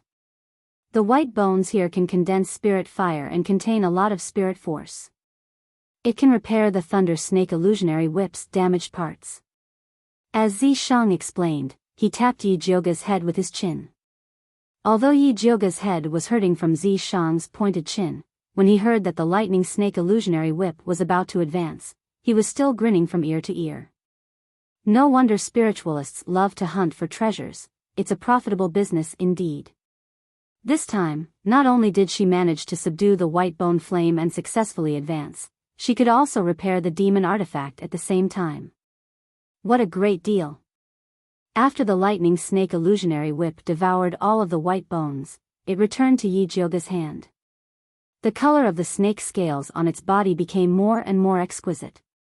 It faintly looked like a fourth segment was growing, and it looked even more spiritual. Yi Jioga rubbed it twice in satisfaction and wrapped the lightning snake illusionary whip back around his waist. At this time, the fat black rat shouted in dissatisfaction, "Pie pie. You guys eat meat and drink soup, what about me? Say it, what do you want?" Yi Jioga was in a good mood. She knew that it was the fat black rat's credit that they were able to find the white bone flame this time. Naturally, she had to reward it. Pie pie. The fat black rat revealed its sharp white teeth at Yi Jioga's finger. Then, it bit its little paw and made a sucking expression. You want to suck my blood? Yi Jioga instantly understood. She didn't expect her blood to be so awesome that even the fat black rat coveted it. Pai Pai Chan. The fat black rat nodded and blinked its big eyes, revealing a flattering expression. Before Yi Jioga could reply, a fierce and terrifying aura burst forth. Daring to touch this sovereign's person, you have guts. Zishang raised his hand, and an invisible force grabbed the fat black rat and lifted it into the air. Pai, Pai. The fat black rat was so scared that it stuffed its two fat paws into its mouth. With its big eyes filled with tears, it looked at Yi Jioga pitifully. That's enough. What's so heroic about scaring a fat mouse? Besides, it wants my blood, not yours. Yi Jioga patted Zishang's arm. She still needed this fat black rat to help her purify the pill poison. What if I scare it away? Zishang narrowed his eyes and looked at Yi Jioga. He did not put down the fat black rat. Instead, he asked with a threatening tone, do you still want to suck her blood? Pai Pai, Pai Pai. The fat black rat shook its head with all its might. Only then did Zishang put down the fat black rat. The fat black rat ran back into Yi Jioga's bag. Yi Jioga lightly patted the fat black rat's position and said to herself, it's okay, when Zishang falls asleep, Big Sister will secretly feed you. I'm warning you, you better not have this idea.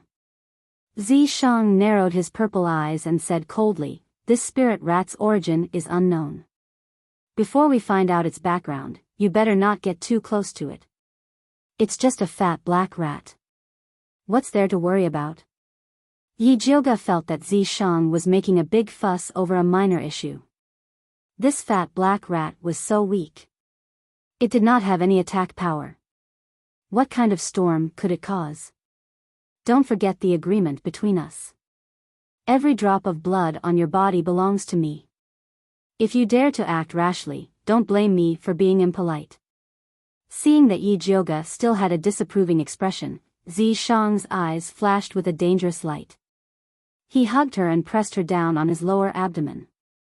The taste of punishment was self-evident. Yi Jioga could clearly feel two bulging bulges pushing against her from behind. At this time, she remembered a legend. The snake seemed to have two big sticks. Yi Jioga's scalp instantly went numb. She hurriedly promised, "I won't move. I won't move." "You really won't move?" Zishang exhaled, but his voice was filled with regret. "I really won't move. So quickly take back your two evil sticks." Zishang's red lips hooked up. He slowly let go of Yi Jioga. Actually, he did not want to do anything to Yi Jioga in this damned place. He was only teasing her. But Yi Jioga, this idiot, was too stubborn. He could only use this kind of method to threaten her. Yi Jioga secretly heaved a sigh of relief. She did not want to stay in this damned place for another second. She also did not want to go back with Zishang. Thus, she took out the fat black rat and said, "Do you still have those blue stones from last time? Give me one." Chapter 140. The fat black rat looked at Zishang. Seeing that he didn't object, it took out a blue stone from its small animal skin bag and threw it to Yi Jioga. Yi Jioga ate the blue stone and said to Zishang, "Let's go." Zishang didn't say anything and went into the water with Yi Jioga. Yi Jioga was eager to go back and returned to the shore at a faster speed than when he came. After Zishang followed Yi Jioga to the shore, he gently patted her head and said, "Get the spirit fire and go back to concoct pills." Yi Jioga didn't dare to provoke the stick snake and obediently nodded. Zishang then returned to the imprint with satisfaction. Yi Jioga heaved a sigh of relief and rejoiced in her heart. Luckily, Zishang's demon power hadn't recovered yet and the time he could spend every day was limited. If he could appear and follow her for 24 hours, it would become her nightmare. Zishang was preparing to cultivate in Yi Jioga's imprint and couldn't help but smile when he read Yi Jioga's thoughts. Since Yi Jioga was looking forward to him following her like a shadow, he couldn't let little dummy down. Yi Jioga still didn't know her nightmare was coming. She couldn't wait to return to Purple Forest Park and prepare to concoct external pills. Not long after Yi Jioga left the deep pond, a pink figure appeared in front of the deep pond. A faint smell of blood emitted from her body. The wild beasts in the surrounding valley heard the smell and came over but were destroyed by her hand, turning into a ball of blood in her hand. "Little baby, quickly take me to find the spirit fire after drinking the blood." The pink girl smiled sweetly. She was the female disciple of bloodthirsty sect, Lu Yunfei. She held a purple scorpion the size of a palm in her hand. After swallowing the ball of blood, her long tail pointed towards the bottom of the pond. "So it's at the bottom of the pond. I didn't expect a place like Shangjing to have a spirit fire." Lu Yunfei smiled with satisfaction. After she left the Blood Cloud Peak, she quickly rushed to the Shangjing. Originally, she wanted to directly find Su Junqing to understand the situation. She didn't expect that when she passed by the vicinity, her treasure-seeking scorpion suddenly moved and brought her all the way here. "Lead the way." Lu Yunfei flicked her finger. The treasure-seeking scorpion jumped into the deep pond and swam towards the bottom. Lu Yunfei followed without hesitation. Not long after sinking to the bottom, she smelled a faint smell of blood. Obviously, there was a battle here and it didn't last long. Don't tell me someone got there first. Lu Yunfei's eyes were gloomy. She sped up and followed the treasure-seeking scorpion to an empty cave. Up and down, front and back, left and right, she turned them upside down, but there was nothing but a pile of broken bones. Damn it! Who stole my treasure? Lu Yunfei was so angry that her face turned malevolent. She smashed a hole in the wall with her palm. No, that person shouldn't have gone far. There's still time to catch up. Bring me to the person who took the white bone flame. Lu Yunfei bit her finger and dripped a drop of blood towards the treasure-seeking scorpion. Her blood essence was 10,000 times stronger than that of a beast. A red light flashed on the body of the treasure-seeking scorpion. Its tail moved left and right before finally stopping in the east, which was the direction that Yi Jioga had left. Lu Yunfei jumped back into the deep pool and was about to chase after them when she was stopped by an iron-skinned crocodile that smelled blood. She didn't have time to waste on the iron-skinned crocodile. She raised her hand and threw a ball of blood in the opposite direction. The aroma of the spiritual blood enticed the iron-skinned crocodile to immediately pounce on it. Lu Yunfei quickly returned to the shore. The treasure-seeking scorpion could no longer find traces of Yi Jioga. Although the treasure-seeking scorpion was a spiritual beast, it could only sense the white bone flame within a radius of 10 miles. Damn it, damn it, damn it. Lu Yunfei, who was furious, jumped into the deep pool and tied the iron-skinned crocodile up. She skinned it alive, pulled out its tendons, and trampled it into meat paste. Only then did she relieve the anger in her chest. You caused me to be covered in blood. Lu Yunfei sent the iron-skinned crocodile flying with a kick. She took out a new set of clothes from her cosmos sack and changed into it. Only then did she continue to walk towards Shangjing. Yi Jioga didn't know that an innocent iron-skinned crocodile had been killed because of her. She was preparing to use the white bone flame that she obtained to concoct a third-ranked clear heart pill. Berberine, ice mint, clear mind grass. Yi Jioga threw the ingredients into the small bronze cauldron one by one and summoned the white bone flame to start concocting the pill. Using spiritual fire to concoct pills was indeed different. The small cauldron, which was usually like an old cow pulling a cart, began to revolve at a much faster speed. The impurities of the medicinal herbs were quickly analyzed and turned into a green solution that emitted a faint fragrance. When Yi Jioga was almost done concocting, she called the fat black rat over to help her clear the pill poison. Pippi. The fat black rat didn't even raise its head and called out in a muffled voice. It hugged its small tail and shrunk into a black ball of fur. It had an expression that said, "Don't bother me if I'm in a bad mood." Yi Jioga could understand its gloomy mood. It had painstakingly brought people to search for treasures. Everyone was eating the meat and drinking the soup. It only wanted to drink some blood and was threatened by Zishang. It was no wonder that it was in a bad mood. However, no matter how much Yi Jioga understood the fat black rat's mood, she didn't dare to give her blood to drink. Zishang's 2 big sticks were still a threat to her. Fortunately, the clear heart pill that was concocted using the white bone flame was not bad. Even without the fat black rat's help to clear the pill poison, it was still a second-ranked high-grade spirit pill. After Yi Jioga stored the light green pill in a jade bottle, she left the alchemy room and returned to her room to rest.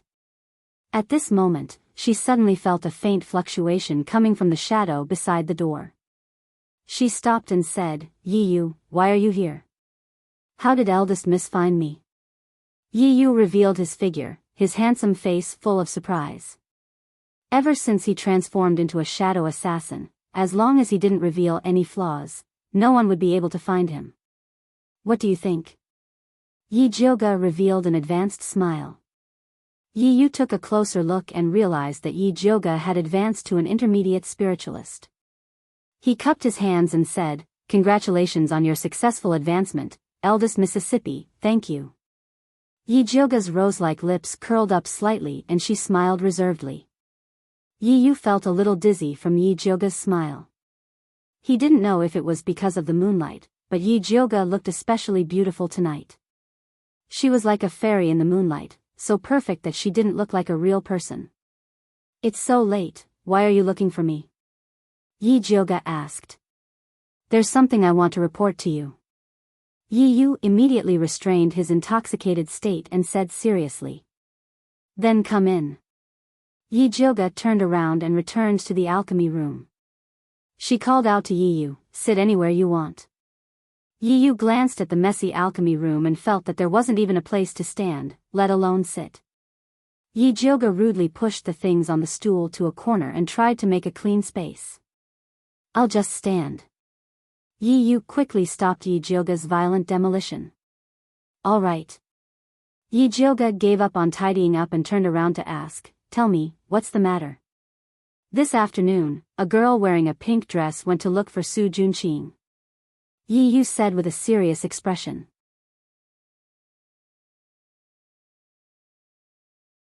Chapter 141. Didn't I tell you not to go near Su Junqing? Yi Jioga frowned. Yi Yu was too disobedient. What if Su Junqing, that pervert, found out? "I didn't go near him. It was the rats guarding the Su residence that told me."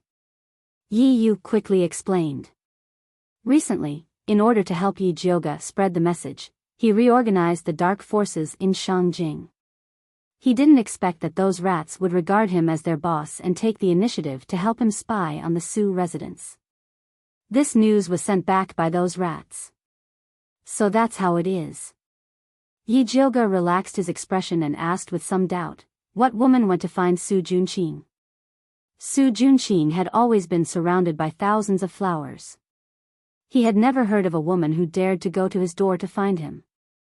"I heard that it was a very beautiful girl with a sweet smile. She was about 18 years old and her accent was like that of a foreigner. At that time, Su Junqing personally came out to greet her and seemed to be very respectful to her." Yi Yu couldn't help but pause before continuing. "I received the news and rushed over. At the door, I smelled a cold bloody smell similar to Su Junqing's. It should be left behind by that woman." Yi Yu's cultivation had improved a lot during this period of time. He was also more sensitive to yin qi and bloody smell. Seems like that woman is also a heretic cultivator. Yi Jioga thought of the empress who was repeatedly frustrated in the palace. Could she be the one who called them over? "Should I go and investigate?" Yi Yu asked tentatively. Yi Jioga didn't allow him to go near the Su residence, so he didn't dare to act rashly. Yi Jioga thought about it and shook his head. Recently, Shangjing has been searching for heretic cultivators. This woman appeared in the Su residence openly and left behind such a strong smell. It's really not normal. You mean there's a trap? Yi Yu immediately understood. It's very possible. Yi Jioga nodded. The female heretic cultivator coming to Shangjing at this time was very likely to find Su Junqing to investigate Su Hansen's murder.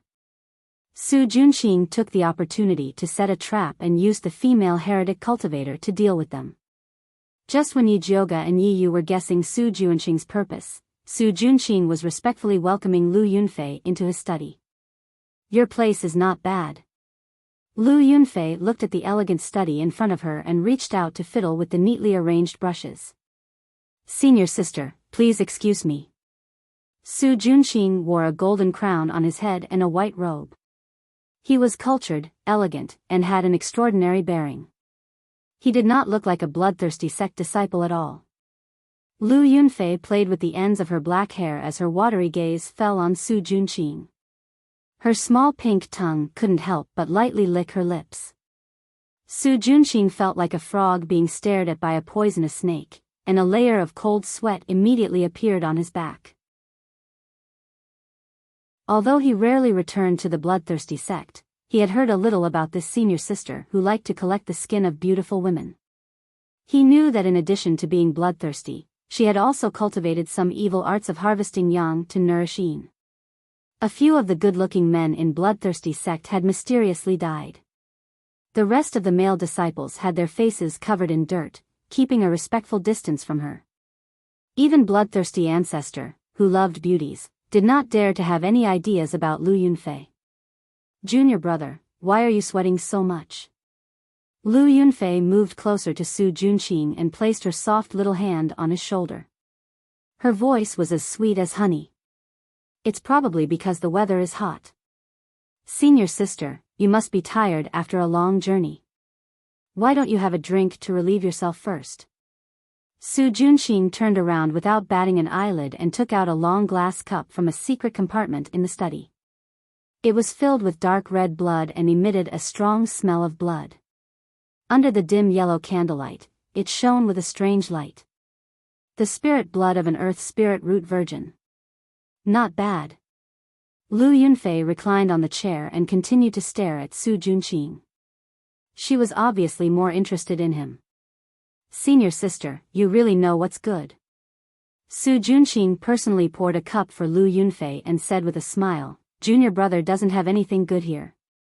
Please do me the honor, senior sister. Junior brother is too polite. Lu Yunfei took a sip and said with a faint smile, you can't even get such good things from the patriarch. Senior sister, you must be joking. There are all kinds of beauties with spirit roots at the patriarch's place. If you want to drink it, it's ready-made. Only a poor person like me would keep a little bit of spirit blood. Su Junqing smiled faintly. This meant that the spirit blood was secretly obtained from a living person. This kind of behavior was not uncommon in the bloodthirsty sect. Women with spirit roots were treasures everywhere. It was not easy for the disciples of the bloodthirsty sect to find one. Usually, they would secretly give some blood to the patriarch. Hee, I heard that junior brother is very capable. That gold spirit root beauty from last time not only won the favor of the patriarch, but even I was moved when I saw her. I heard that the girl was obtained by junior brother's bewitching skill. When are you going to help senior sister get one? Lu Yunfei's eyes were like silk, and her blood-stained red lips were extremely seductive. She was as enchanting as the reincarnation of a demon. Su Junqing's mind wavered for a moment, but he quickly regained his senses and was immediately shocked. He did not expect Lu Yunfei's bewitching skill to be so powerful. If his cultivation had not increased during this period of time, he would have fallen for it. He did not dare to show that he was awake, so he continued to pretend to be confused and asked, May I know which beauty senior sister is talking about? The beauty with the red mole between her eyebrows. Lu Yunfei pinched Su Junqing's handsome face with her soft little hands and said coquettishly, You heartless person, you forgot so quickly. There was no other beauty with a red mole between her eyebrows but Yi Yunji. When Su Junqing thought of Yi Yunji, he could not keep the smile on his face. All these years, he had cheated and tricked many beauties with spirit roots for the patriarch. Yi Yunji was undoubtedly the most special one. What was special about her was not that her spirit root was powerful, nor was it that her beauty was unparalleled. Instead, it was that Yi Yunji became pregnant with his child after they consummated their marriage. The beautiful appearance of Yi Yunji when she was pregnant flashed through his mind, and he felt an inexplicable sourness in his heart. At that time, he really wanted to hide Yi Yunji and let her give birth to the child safely.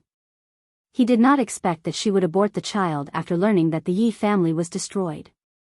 When Su Junqing thought of the bloody fetus, he could not help but clench his fists. He did not need a bitch who was out of control. Therefore, he did not hesitate to give Yi Yunji to the bloodthirsty patriarch. He had thought that she would die quickly like the other women. He did not expect that she was still alive. Lu Yunfei had been observing Su Junqing's expression. When she saw that his expression was ferocious and filled with hatred, which was no different from the bastards of the bloodthirsty sect, she immediately lost interest. Lu Yunfei's pretty face changed, and she said impatiently, This time, I came to investigate the cause of death of Nurse Su and Su Hansen. Tell me what happened.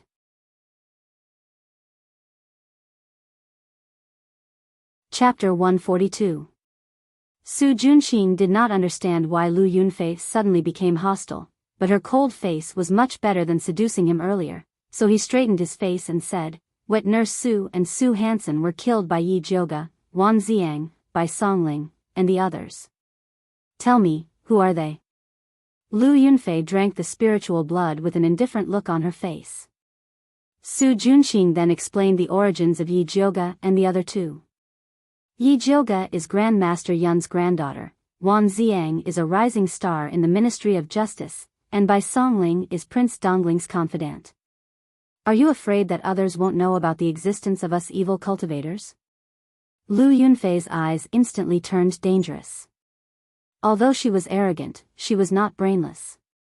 Evil cultivators' cultivation methods were cruel and had always been a thorn in the side of the righteous spiritualists. Otherwise, the bloodthirsty sect would not have hidden in the remote mountains. Now that Emperor Xian Wu was searching for evil cultivators everywhere, if she made such a big case, wouldn't she be giving it to the righteous spiritualists? Senior sister, please calm down. Listen to me for a moment. Su Junqing carefully explained his plan to her. After listening, Lu Yunfei could not help but look at Su Junqing and smiled. I really underestimated Junior Brother. Junior Brother is really talented to think of such an idea. Senior sister, you flatter me. I'm also doing this for the good of the bloodthirsty sect. As long as we get rid of all these people, I can guarantee that Emperor Xian Wu will not dare to mention evil cultivators again. Su Junqing said confidently. He had spent a lot of effort to think of this idea. It would definitely be able to get rid of those thorns. Okay, then we'll do as you say. Lu Yunfei nodded indifferently. Thank you for your support, senior sister. Su Junqing cupped his hands and said, Senior sister coming here today has probably attracted the attention of many people. There might be spies coming to investigate. Senior sister, please help me. What, a few spies are enough to stump you? Lu Yunfei played with the glass cup and drank another mouthful of spirit blood. Senior sister, please don't laugh at me. I'm not afraid of other spies, but there is one that is very difficult to deal with. Su Junqing sighed and said, that spy is called Yi Yu and has already cultivated into a shadow assassin. He comes and goes without a trace and is truly difficult to deal with. Interesting, I like this kind of excitement. Lu Yunfei licked the blood on the corner of her mouth, like a cat that smelled blood. With senior sister's help, that scout will definitely die. Su Junqing had a smile on his face, but his eyes were sizing up Lu Yunfei without a trace. He noticed that the red pupils in her eyes were gradually forming, which meant that she had cultivated the bloodthirst art to the 3rd level. If he could absorb her, his cultivation would definitely jump to the spirit master level. At that time, the power of the bewitching art would be even greater. Su Junqing's heart was burning, but he quickly put it away. If he was discovered by Lu Yunfei, he would probably be the first one to be devoured. This kind of woman was too dangerous. It was better to send her away as soon as possible. Su Junqing and Lu Yunfei appeared to be in harmony, but were actually at odds. Yi Jiuge and Yi Yu also had different opinions. Big Missy, the trap is just your guess. There must be an unusual purpose for a demonic practitioner to enter the capital under such circumstances. I still feel that we need to go and investigate. Yi Yu had an inexplicable intuition that the female demonic practitioner definitely knew about his sister, so he had to go. Seeing Yi Yu's determined face, Yi Jiuge knew that he could not stop him, so he said, all right, for safety's sake, let's prepare first and go check tomorrow night. I'm afraid it will be late tomorrow. Yi Yu wanted to go now. If I say tomorrow night, then tomorrow night. If you don't listen to me, don't come and ask me for anything in the future. Yi Jiuge's face darkened. At this time, Zi Shang's lazy voice sounded in Yi Jiuge's ears. If you had listened to me and imprinted a slave contract on him, he definitely would not have dared to act recklessly. I have no interest in being a slave leader. Yi Jiuge did not want to conquer the continent, so why would he need a slave? Everyone took what they needed and parted on good terms. Zi Shang was very dissatisfied with Yi Jiuge's lack of fighting spirit, but he did not say anything more. Seeing Yi Jiuge's expression constantly changing, Yi Yu thought that she was really angry, so he hurriedly said, I'll listen to you. It's getting late, you go back first, and come find me tomorrow night. Yi Jioga pinched the bridge of her nose. In order to recover the white bone flame, she had been running around for a whole day and was exhausted. Sorry to disturb you, then you should rest well. Seeing the tired look on Yi Jioga's face, Yi Yu suddenly felt a little guilty. Yi Jioga half squinted her eyes, waved her hand, and like a wandering spirit, she returned to the house and fell asleep. The next day, she went out for a stroll, inquired about some news, and made some arrangements before returning to Purple Forest Park. After she changed into her night clothes, she saw that it was still early, so she went to the alchemy room to continue refining the third stage clear heart pill. Night quietly fell, there were no stars and no moon, and the cold wind blew the leaves, making rustling sounds. Yi Jioga refined another 2 bottles of third stage clear heart pill, and when she walked out of the room, it was exactly midnight.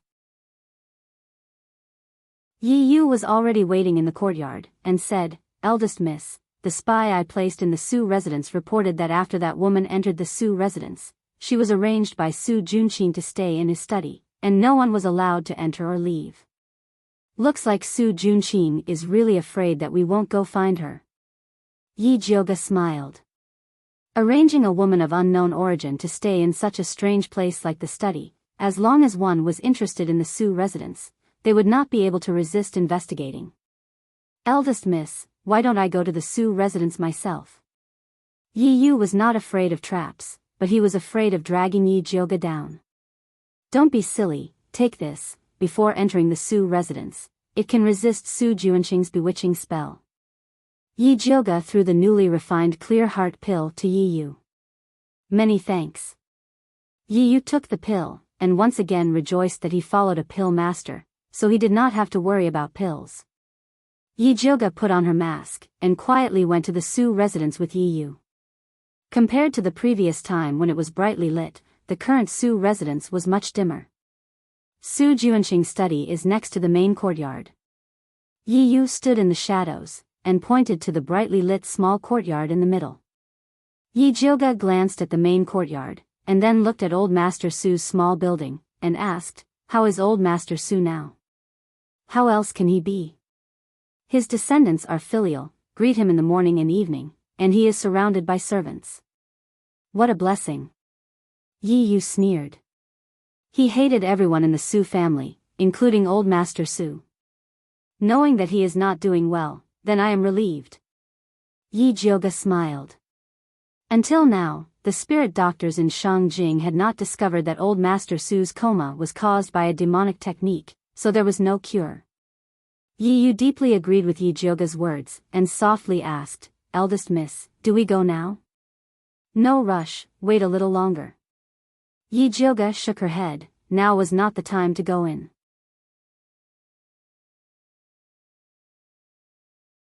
Chapter 143.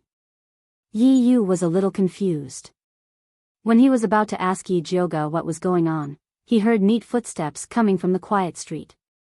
He looked up and saw a group of soldiers, led by Wan Ziang and by Songling. As soon as they arrived at the Su family, they smashed the door and shouted, "Open the door, open the door." "Sir, it's so late." "What's the matter?" the servant of the Su family asked in fear. "Get out of the way." Wan Ziang pushed the servant away and rushed in with his soldiers. Su Junqing stopped Wan Ziang with his guards and said gloomily, "You two are so powerful. What do you want to do by breaking into our Su family in the middle of the night? Someone reported that your Su family is harboring a heretic. Please cooperate with the investigation." Wan Ziang's eyes were cold and his attitude was tough. "You want to search our Su family with just one sentence? What does Lord Wan think of us?" Su Junqing said with anger. The guards behind him immediately pulled out their swords and stood in a row behind him. "What do you mean by this?" "The Emperor asked us to investigate the heretic." "Do you want to defy the law?" Bai Songling began to make a big deal. "What do you mean by investigating the heretic?" "I think you want to avenge yourself." Su Junqing didn't give in. The situation immediately fell into a stalemate. "What are you waiting for? Go down." Yi Jioga elbowed Yi Yu, who was in a daze. This is your arrangement? Yi Yu looked at Yi Jioga in surprise. He didn't expect that she would call Wan Ziang. Of course, ordinary people like us have to report to the government immediately when we find a dangerous person. Yi Jioga smiled proudly. Okay, go down. I'll wait here. If there's anything, just send the signal. Yi Yu didn't say anything more. He took advantage of the chaos and sneaked into the main courtyard silently. He pried open the window of the study and landed on the ground. Suddenly, he felt like stepping on mud. Yi Yu looked down and found that there was a layer of light red sand in the shadow of the floor of the study. He was about to leave when a sweet voice sounded in the study. What are you looking for, little brother? Do you need my help? Then, a fair and soft little hand reached into the shadows and tore off Yi Yu's mask with incomparable precision. Yi Yu raised his head and saw a girl in a pink dress standing in front of him. Aya, what a beautiful little brother. The young girl looked at Yi Yu with a hint of amazement in her eyes. Who are you? Yi Yu looked at the beautiful girl with vigilance. I'm Lu Yunfei, the third disciple of Bloodthirsty's forefather. You can call me Xiao Fei. Lu Yunfei twirled her hair with her fingers and smiled brightly. Bloodthirsty ancestor had many disciples, but he only had 3 direct disciples. Lu Yunfei was his last disciple. When Yi Yu heard the 3 words, Bloodthirsty sect, his heart skipped a beat. He calmly asked, why are you here? Are you also here to ask Su Junqing for human blood to cultivate? Hee, those who cultivate with human blood are all outer disciples, I don't need it. Lu Yunfei's big watery eyes looked ambiguously at Yi Yu's tall and straight body, revealing the unique desire of an adult woman. Her expression was pure and evil, innocent and lascivious. All kinds of complicated auras blended together to form a strange charm that could make men fall head over heels for her. Yi Yu felt a strange fragrance float past his nose, causing him to involuntarily take a step toward Lu Yunfei.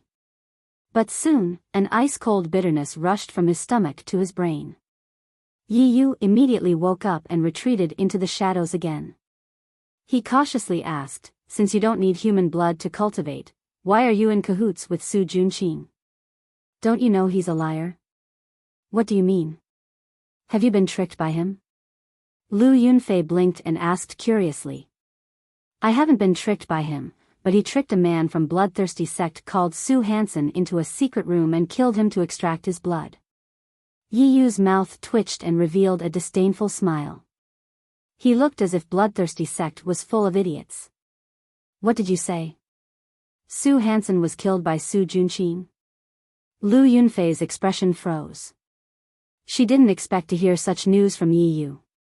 That's right, it was in the secret room of the house that caught fire on the west side. I hid in Su Junqing's shadow and saw it with my own eyes, Yi Yu said with certainty. Lu Yunfei's eyes narrowed and she inwardly judged the truth of Yi Yu's words. Logically, she shouldn't believe the enemy's words. But emotionally, it was very likely that Su Junqing would do such a thing. After all, Bloodthirsty sect believed in the law of the jungle. If she saw a heavily injured Bloodthirsty sect disciple in front of her, she would immediately kill him. The first thing she did was to kill Xian Gong, not to heal him. Yi Yu saw Lu Yunfei's strange expression and didn't know if she believed his words. Seeing that there wasn't much time left, he couldn't help but say, I can help you deal with Su Junqing, but you have to help me with something. Help you with what? Lu Yunfei didn't need Yi Yu to deal with Su Junqing. She just wanted to tease him. Yi Yu hesitated. He wanted Lu Yunfei to help him find his sister. But if the people of Bloodthirsty sect knew how much he cared about his sister, he was afraid that his sister would be taken hostage. But on the other hand, the more value his sister had, the more chance of survival he would have. So Yi Yu made up his mind and said, I want you to help me find a woman that Su Junqing gave away. She looks very similar to me and also has a red mole between her eyebrows. Yi Yunji looked very similar to Yi Yu and also had a red mole between her eyebrows. But compared to Yi Yunji, who was soft on the outside but hard on the inside, Yi Yu was colder, more beautiful, and more charming. Who is she to you? Actually, Lu Yunfei felt that Yi Yu looked familiar at first glance. Hearing him say this, she immediately thought of the beloved pet of the bloodthirsty sex ancestor, the cat-like beauty that she received as a mission reward. She is my only family, Yi Yu said without hesitation. Aren't you afraid that I'll send this news back to bloodthirsty sect? Lu Yunfei didn't know if Yi Yu was naive or stupid to directly tell others his weakness. I am. Yi Yu's beautiful face reflected a deep shadow under the flickering candlelight, carrying endless bitterness. But I'm more afraid that she's dead. Lu Yunfei's pupils involuntarily shrank. An indescribable feeling welled up in her heart. She grew up in bloodthirsty sect and learned to drink blood before she learned to drink milk. Every day, she thought about how to steal cultivation resources, how to kill, and how to not be killed. The people around her were the same scum and scum. This was the first time she saw a fool like Yi Yu who valued family. This kind of fool was really hateful.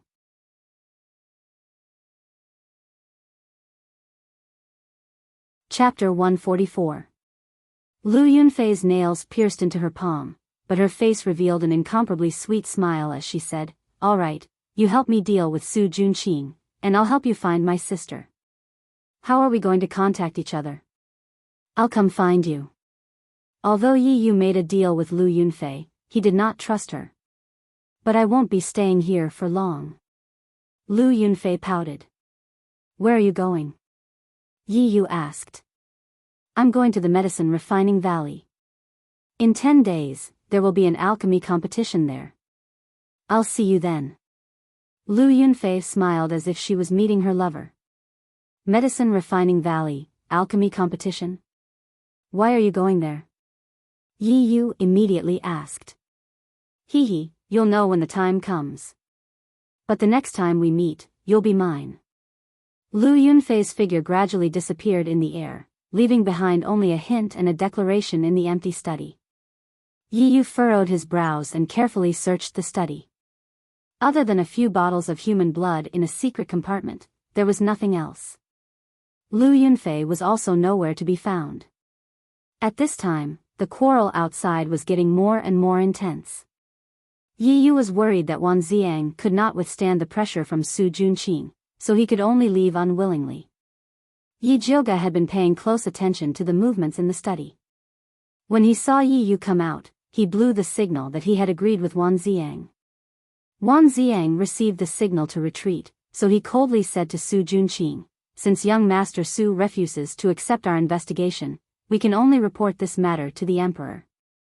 After saying that, he waved his hand and said, "Retreat.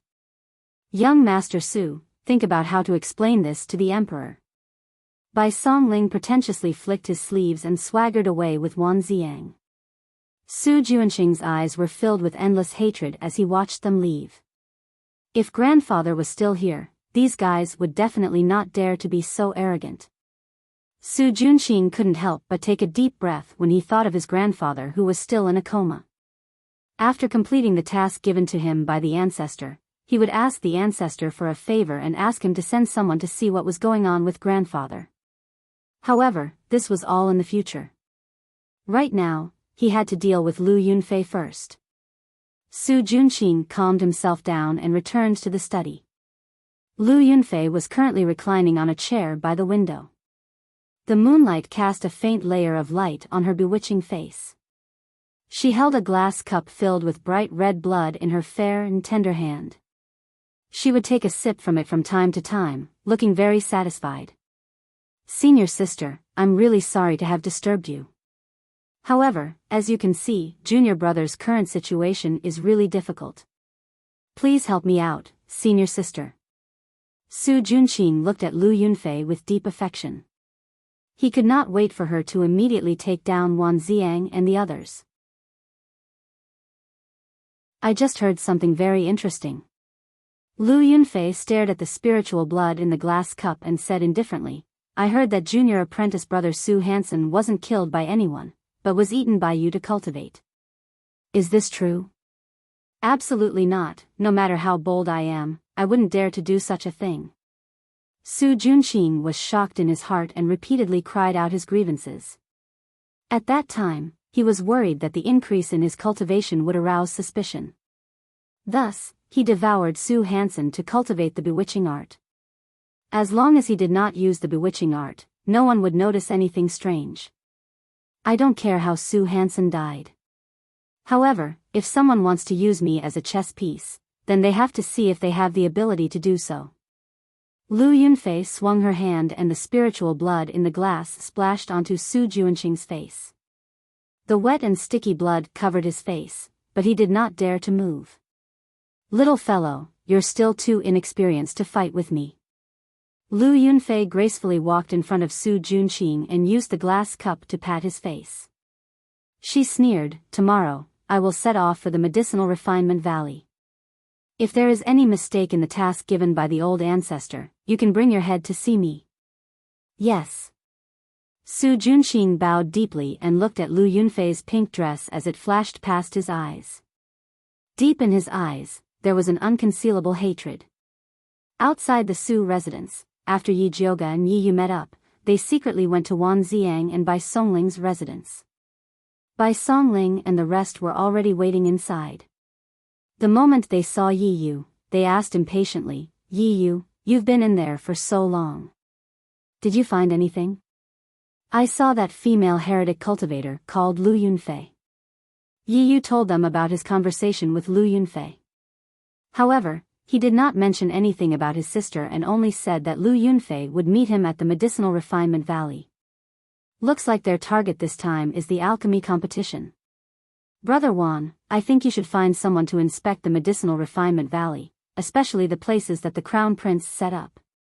When Yi Jiuge first heard that the Crown Prince was in charge of the alchemy competition, he felt that something was amiss. This alchemy competition is an annual event in the Thunder Country. Other than the people of the Thunder Country, there are alchemists from other countries participating. Isn't the Crown Prince afraid of being beaten to death by the Emperor for causing trouble in the Medicinal Refinement Valley? Bai Songling felt that the Crown Prince was not that stupid. It's always good to be careful. Yi Jiuge still had to bring Yi Rui to participate in the competition. He did not want to make any mistakes.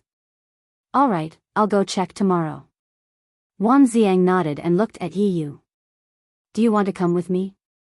He had never seen that female heretic cultivator. If Yi Yu followed him, he would not be blinded. Yi Yu was about to agree when he felt a sharp pain on his back. It was as if something was gnawing at his skin. Don't move. Yi Jiuge moved like lightning and pressed down on the thing that was moving around on Yi Yu's back. The thing was about the thickness of an index finger and it was struggling violently. Wan Xiang tore Yi Yu's clothes and found that it was a pitch-black poison earth dragon. It was constantly struggling under Yi Jiuge. Isn't this little mute's poison earth dragon? Why is it here? Bai Songling looked at the black worm in disgust. This poison earth dragon looked extremely ferocious and sinister. It had no eyes on its head, only a large mouth filled with fine white teeth. There were also 2 thin wings on its back. As long as Yi Jiuge let go, it would immediately disappear without a trace. Whose little mute?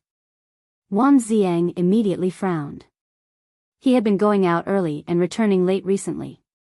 He had been investigating the heretic cultivator in the Ministry of Justice. He did not know that there was a little mute living in the backyard.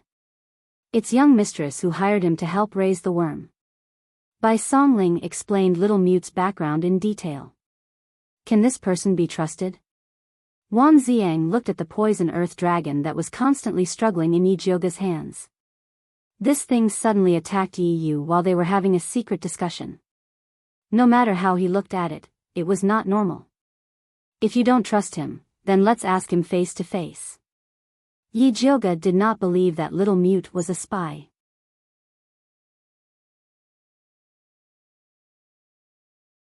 Chapter 145. Yi Jiuge jumped over the wall and entered Little Mute's courtyard. Yi Yu, Wan Xiang, and Bai Songling followed behind her. Little Mute, come out. Yi Jioga pinched the worm with his left hand and knocked on Little Mute's door with his right. The wooden door opened silently. Little Mute's skinny body was hidden behind the door. Only half of his snow-white face could be seen. Two big black eyes looked at everyone expressionlessly. In the deep night, it looked especially terrifying. Yi Jioga and Bai Songling were already used to Little Mute's weird look.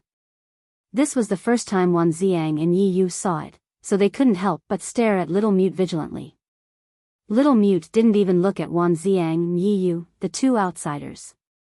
He extended his skinny little claw towards Yi Jioga and then raised a thin index finger, indicating that he wanted to exchange this poison earth dragon for a bottle of spirit beast pills. "I'm not here to exchange," Yi Jioga pointed at Yi Yu and asked, "Why did this thing suddenly appear on my friend's body?" Little Mute's big black eyes swept across Yi Yu's body. Then, he made a eating gesture. No one else understood, but Yi Jioga instantly understood Little Mute's meaning. "You mean, this worm is eating something on my friend's body?" Little Mute nodded expressionlessly. "What can be eaten on my body?" Yi Yu couldn't help but scratch his back. "Turn around and let me take a look." Yi Jioga asked Yi Yu to turn around. Then, he opened his spiritual eye and looked carefully. In the end, he found a few thin red lines on the depression of his shoulder blade. If one didn't look carefully, they wouldn't be able to see it. "Looks like that Lu Yunfei left something on your body." Yi Jioga took out his thunder fire needle and picked out the red line on Yi Yu's back. That red line was actually a living creature. After leaving Yi Yu's body, it wanted to escape. However, it was forcefully sucked into the poison earth dragon in Yi Jioga's hand. "What is this thing?" Bai Songling looked at the poison earth dragon and then at Yi Yu's back. She had goosebumps all over her body. This is a small poisonous worm used for tracking. When it's not activated, it hides very well. Once it is activated, it can find you from thousands of miles away. Yi Jioga looked at Yi Yu and asked, "Didn't you feel it when she poisoned you?" "No." Yi Yu shook his head. At that time, he was only concerned with getting information out of Lu Yunfei and completely did not notice that Lu Yunfei had done something. "Don't let your guard down just because she's a woman," Wan Ziang said lightly. Just now, when Yi Yu was talking about that female heretic cultivator, his tone was very protective. It seemed that she was not an ordinary person. He thought that Yi Yu had been bewitched and was about to ask Yi Jioga for help. "I was careless." Yi Yu could not help but lower his head. Just now, Lu Yunfei was all smiles, and he felt that she was a rare good person. Indeed, he had let his guard down a little. That Lu Yunfei's cultivation level is higher than yours, so it's normal that you didn't notice. Honestly speaking, when you came out just now, I also helped you to take a look, but I didn't notice anything strange. Yi Jioga's spiritual eye wasn't omnipotent. She began to think about whether it would be better to let them take a few poison detection pills when they went on missions in the future. "Don't worry, you won't be able to find out. Don't we still have this little guy?" Bai Songling looked at the poison earthworm in Yi Jioga's hand with fiery eyes, as if he was looking at a peerless treasure. "You're right." Yi Jioga nodded. There were specializations in every field, and this kind of strange poison had to be dealt with by a professional poison earthworm. "Little Mute, how many more of these poison earthworms do you have? We'll take them all," Yi Jioga said in a rich and overbearing manner. Little Mute directly extended a slap towards Yi Jioga. 5 bottles of spirit beast pills, didn't you just say 1 bottle for 1 dragon?" Yi Jioga widened his eyes. This Little Mute's asking price was getting more and more ruthless. Little Mute expressionlessly made a few hand gestures. Bai Songling looked at the side anxiously, and could not help but ask Yi Jioga, "What is this Little Mute saying?" "He said that there is only one condition, and that it's a rare commodity, take it or leave it." Yi Jioga only had 2 words in his heart. Originally, he thought that this Little Mute was an honest child, but he did not expect that he would actually raise the price. A bottle of spirit beast pills costs 500 silvers in the market, so 5 bottles for 2,500 silvers is not expensive. Wan Ziang actually nodded his head at the side. In his heart, anything that could be used to deal with heretic cultivators was priceless. Little Mute rarely shifted his gaze to Wan Ziang's face, and his black eyes revealed a rare trace of expression. Knowledgeable. Knowledgeable my ass. Yi Jioga really wanted to kick this scammer Wan Ziang out. Those spirit beast pills that cost 500 silvers per bottle on the market were all fake goods. How could they compare to the spirit beast pills she refined? Moreover, Little Mute originally only wanted 1 bottle, but now it had risen to 5 in the blink of an eye. If he grew his appetite, it would be very difficult to deal with him in the future. Whoever wants it can exchange with him yourself. Yi Jioga threw the poison earth dragon back into Little Mute's hands, and decided not to tolerate this bad habit of his. Give it to Yi Yu. Wan Ziang did not know that Yi Jioga was being sarcastic, and decided to give it to Yi Yu. After all, that worm just ran to Yi Yu's body, and it could be considered as another form of recognition. Yi Yu looked at Yi Jioga inquiringly. If you want it, then take it. Anyway, without her, no one would be able to get it. Then I won't stand on ceremony. Yi Yu really wanted it. In the future, he still had to go to the bloodthirsty sect to save his sister, and this worm would undoubtedly be a good helper.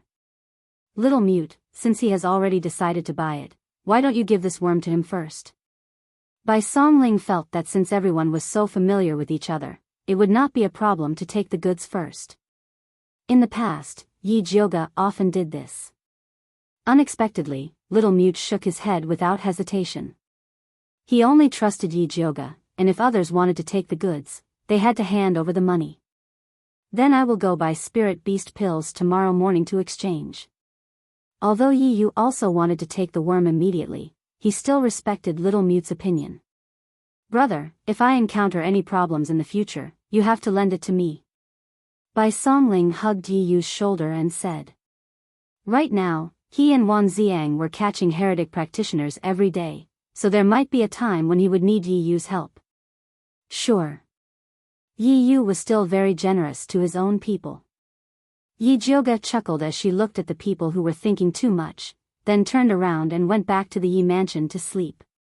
She slept all the way until noon. When she woke up to eat, she could not avoid being nagged by Mother Qing about her irregular work and rest schedule. Yi Jioga responded with a few words, then used the excuse of refining pills to hide in the pill refining room.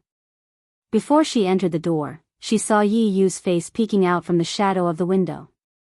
Why are you here? Yi Jioga opened the window and welcomed him in. Eldest miss, that Little Mute is suddenly unwilling to exchange again. Yi Yu looked at Yi Jioga helplessly. Last night, they had clearly agreed on 5 bottles of spirit beast pills, but after that Little Mute smelled those spirit beast pills, he refused to exchange. They could not understand Little Mute's hand gestures, so they could only ask Yi Jioga for help.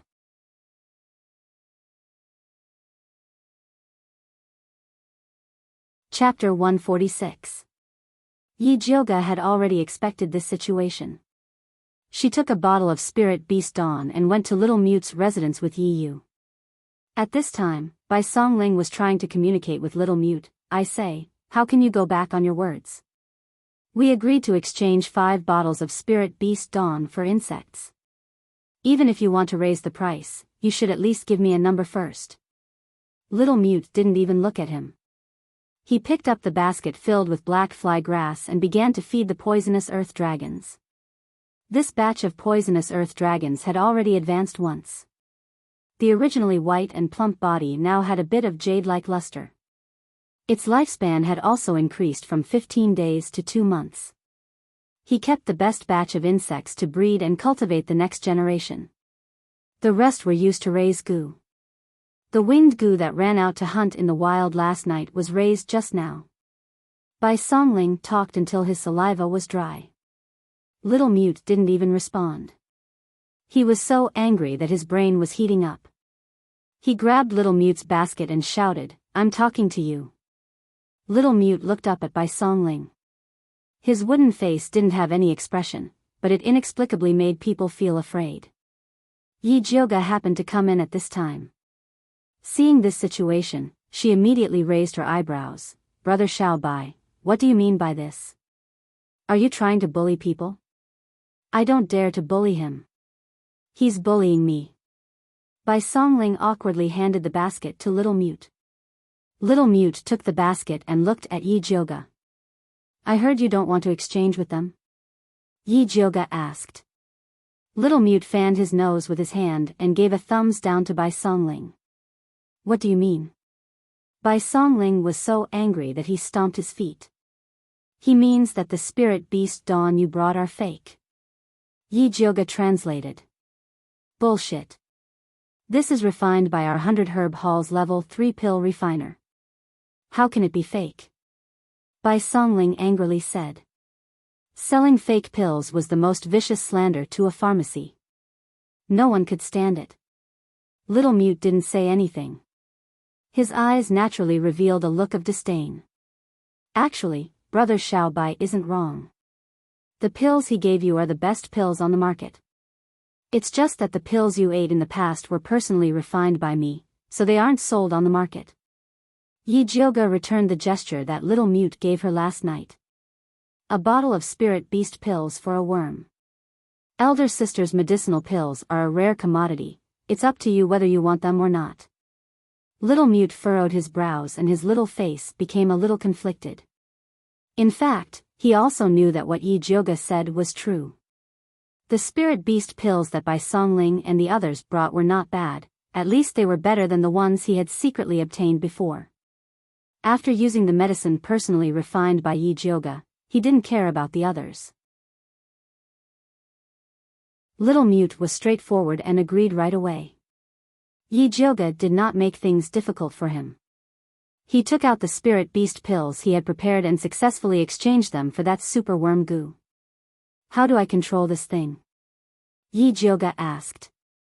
Little Mute's eyes lit up, and he stretched out his hand to ask for the spirit pill again. Little friend, I'd advise you to be a bit more honest. You're still too inexperienced when it comes to raising prices. Yi Jioga smiled warmly. If Little Mute really wanted to play tricks on her, she wouldn't mind doing the same to him in the future. Little Mute wisely retracted his hand and pinched the goo worm. It was unknown how he communicated with that worm goo. That sinister poison earth dragon goo let out a squeak and flapped its wings to fly to Yi Yu's hand. It bit his middle finger and then lay there motionlessly. It recognized me as its master. Yi Yu raised his head in shock. After the little thing drank his blood, he felt that he had established a faint connection with it. Little Mute, will this thing of yours have any backlash when it recognizes you as its master? Bai Songling was a bit worried and felt that this thing was a bit strange. Little Mute gave Bai Songling a disdainful look and continued to feed the poison earth dragon with the little basket. Zi Shang, will the thing he raised have any backlash? Yi Jioga decided to ask his sugar daddy Zi Shang. After all, this Little Mute was personally appointed by him. You're thinking too much. It doesn't have the ability to control these little worms right now. Zi Shang lazily replied. Doesn't have it now? Does that mean it will have it in the future? Yi Jioga asked vigilantly. The poison testing pills that noble consort Shi and Dongfang Ke were eating were all made from the poison earth dragons that Little Mute raised. If he could control these poison earth dragons, then wouldn't he be inviting a wolf into the house? And it will probably be after eating this bottle of spirit beast pills you gave me. Zi Shang replied seriously. Then can the thing he raised still be used? Yi Jioga suddenly wanted to take back the bottle of spirit beast pills. He can control those worms. Can't you control him? Zi Shang's voice was a bit malicious. He deliberately brought this little guy over because he wanted to see if Yi Jioga would still say that he didn't want to be a slave leader after this little thing lost control. What is this Little Mute's background? Yi Jioga asked. You don't need to care about his background. You just need to know how to control him. Zi Shang directly gave Yi Jioga a ball of light. After Yi Jioga absorbed the ball of light, his gaze landed on the Little Mute who was playing with the poison earth dragon. She saw that he was wearing a blue cloth, the sleeves of his clothes were dirty, and his hair was tied up messily. He didn't touch any of the new clothes that Bai Songling gave him. It was as if he had grown fond of his dusty appearance, including the name Little Mute. Originally, Yi Jioga felt that calling him Little Mute was a bit insulting. He wanted to change the name but was rejected by Little Mute. It seemed like he had to investigate Little Mute's background when he had the chance to see what his real body was. However, the most important thing now was the evil cultivator and the alchemy competition. Where is Brother Wan? Yi Jioga asked Yi Yu. He is still in the Ministry of Justice and is preparing to bring people to the medicine refining valley. I will meet up with him later. Yi Yu replied. If he wasn't delayed by Little Mute's matter, he was also preparing to leave now. Take these 2 bottles of pills and give one to Brother Wan. Be careful and don't fall for the poisonous beauty's bewitchment. Yi Jioga took out 2 bottles of level 3 clear heart pills. Yi Yu suddenly felt a bit ashamed. Lu Yunfei's bewitchment was indeed powerful. Otherwise, he wouldn't have such a good impression of her. He had to be more vigilant next time. The participants of the competition have already left for the medicine refining valley. When are you going to leave? Bai Songling asked Yi Jioga. The day after tomorrow. Yi Yuxuan had originally set the date for Yi Jioga to leave in 3 days, but she rejected it. Do you want to go with Prince Dongling? Bai Songling asked again. No need. Yi Jioga shook her head. Yi Shanshan had already left with the crown prince yesterday. It would be too conspicuous if she left with Prince Dongling.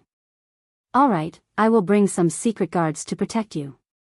Bai Songling said. Whatever. Although Yi Jioga didn't think it was necessary, she couldn't refuse the kindness of others. Hee, if there is really someone who doesn't have eyes, we can catch him for clues. Bai Songling smiled treacherously. Don't jinx it. Yi Jioga really wanted to kick Bai Songling. Was he protecting her or using her as a bait? Yi Jioga and Bai Songling talked casually. Neither of them noticed that Little Mute's eyes flashed when he heard the name of the medicine refining valley.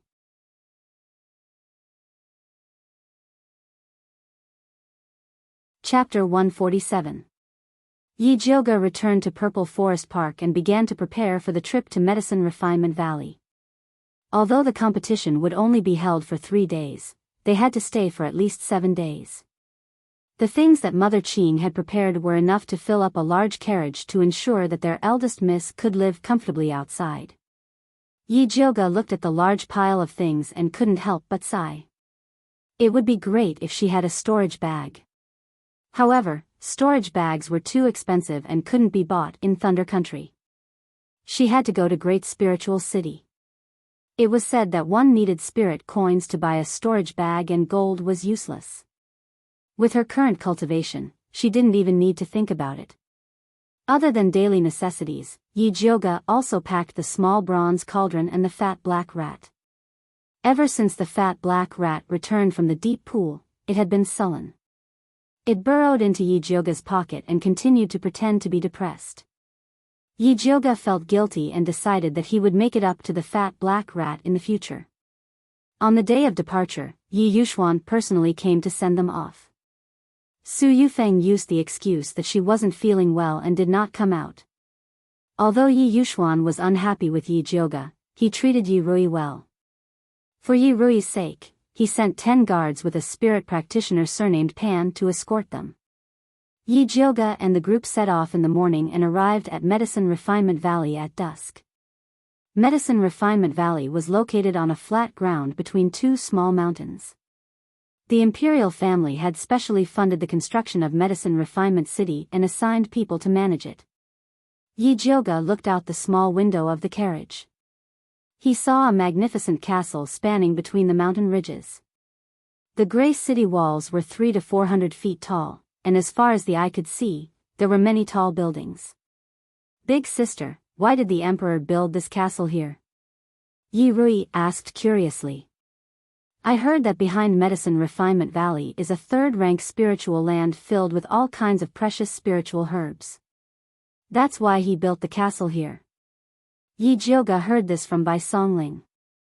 Third-rank spiritual lands were extremely rare in Thunder Country and the imperial family naturally treasured them. Medicine Refinement Valley was rarely open to the public. Only during the alchemy competition would they welcome outsiders. Oh.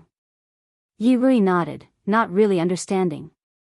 The pills she could refine were all very low grade and did not understand how precious a spiritual land that could be guarded by a city was. Yi Jioga wanted to broaden Yi Rui's horizons, so he got off the carriage and held her hand as they walked into the Medicine Refinement Valley.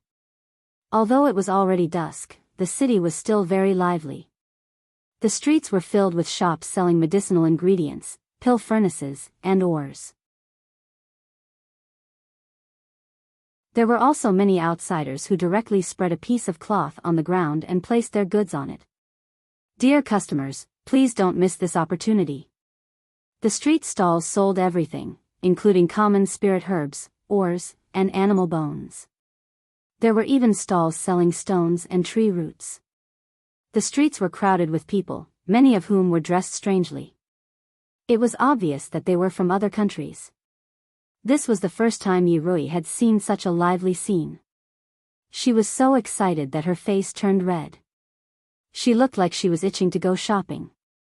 Young miss, shall we go to the alchemy tower to settle down first? Team leader Pan asked respectfully. The participants of the alchemy competition were all staying in the alchemy tower prepared by the Dongfang family. There's no hurry. Yi Jioga also wanted to have a good stroll. She and Yi Rui shopped around a few shops and bought some ingredients for concocting pills before heading towards the medicine refining tower. When they passed by an old and shabby shop, Yi Jioga's heart suddenly moved and she couldn't help but stop. Go in. Zi Sheng suddenly spoke. Is there a treasure inside? Yi Jioga was a little excited. She knew that this shop was strange. That's right. Moreover, it is a treasure that is very useful to this sovereign. If you don't move, then don't blame this sovereign for personally taking action. Zi Sheng's voice carried a rare urgency. My king, please be more obedient. If Zi Sheng really showed himself here, the entire alchemy city would probably go crazy. Big sister, what's wrong? Yi Rui lifted her head and asked in confusion. Come, let's go in and take a look. Yi Jioga pulled Yi Rui into the small shop. Because the shop was too small, team leader Pan and the guards couldn't enter and could only guard the entrance.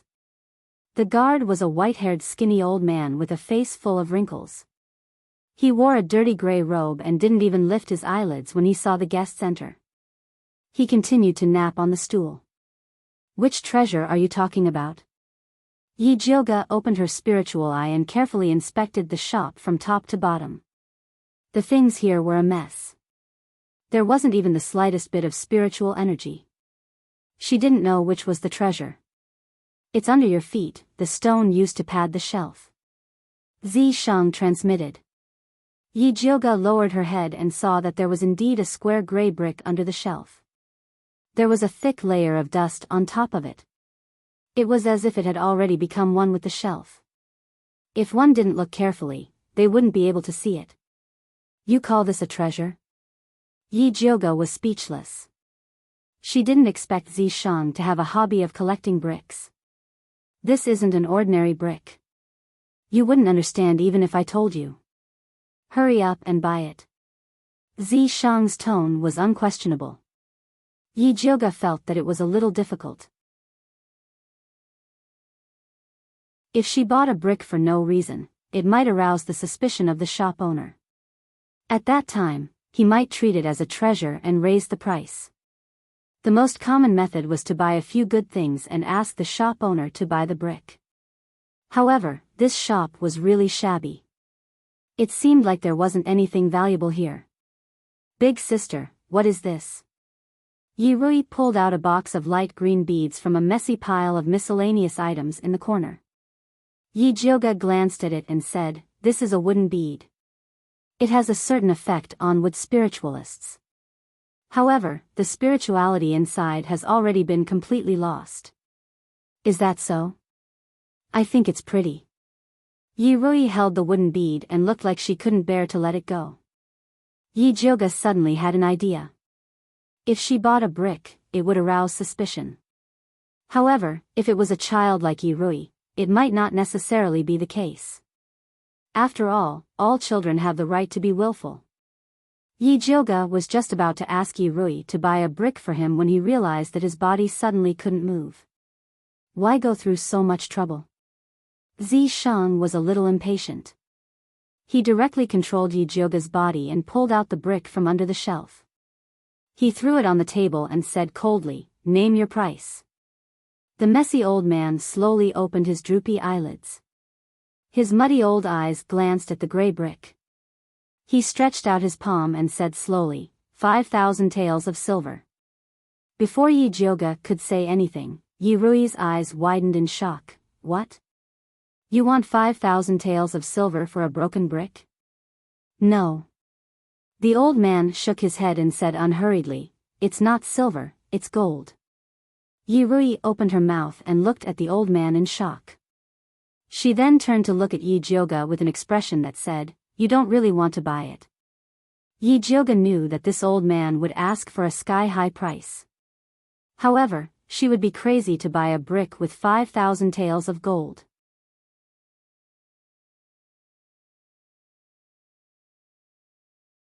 Chapter 148.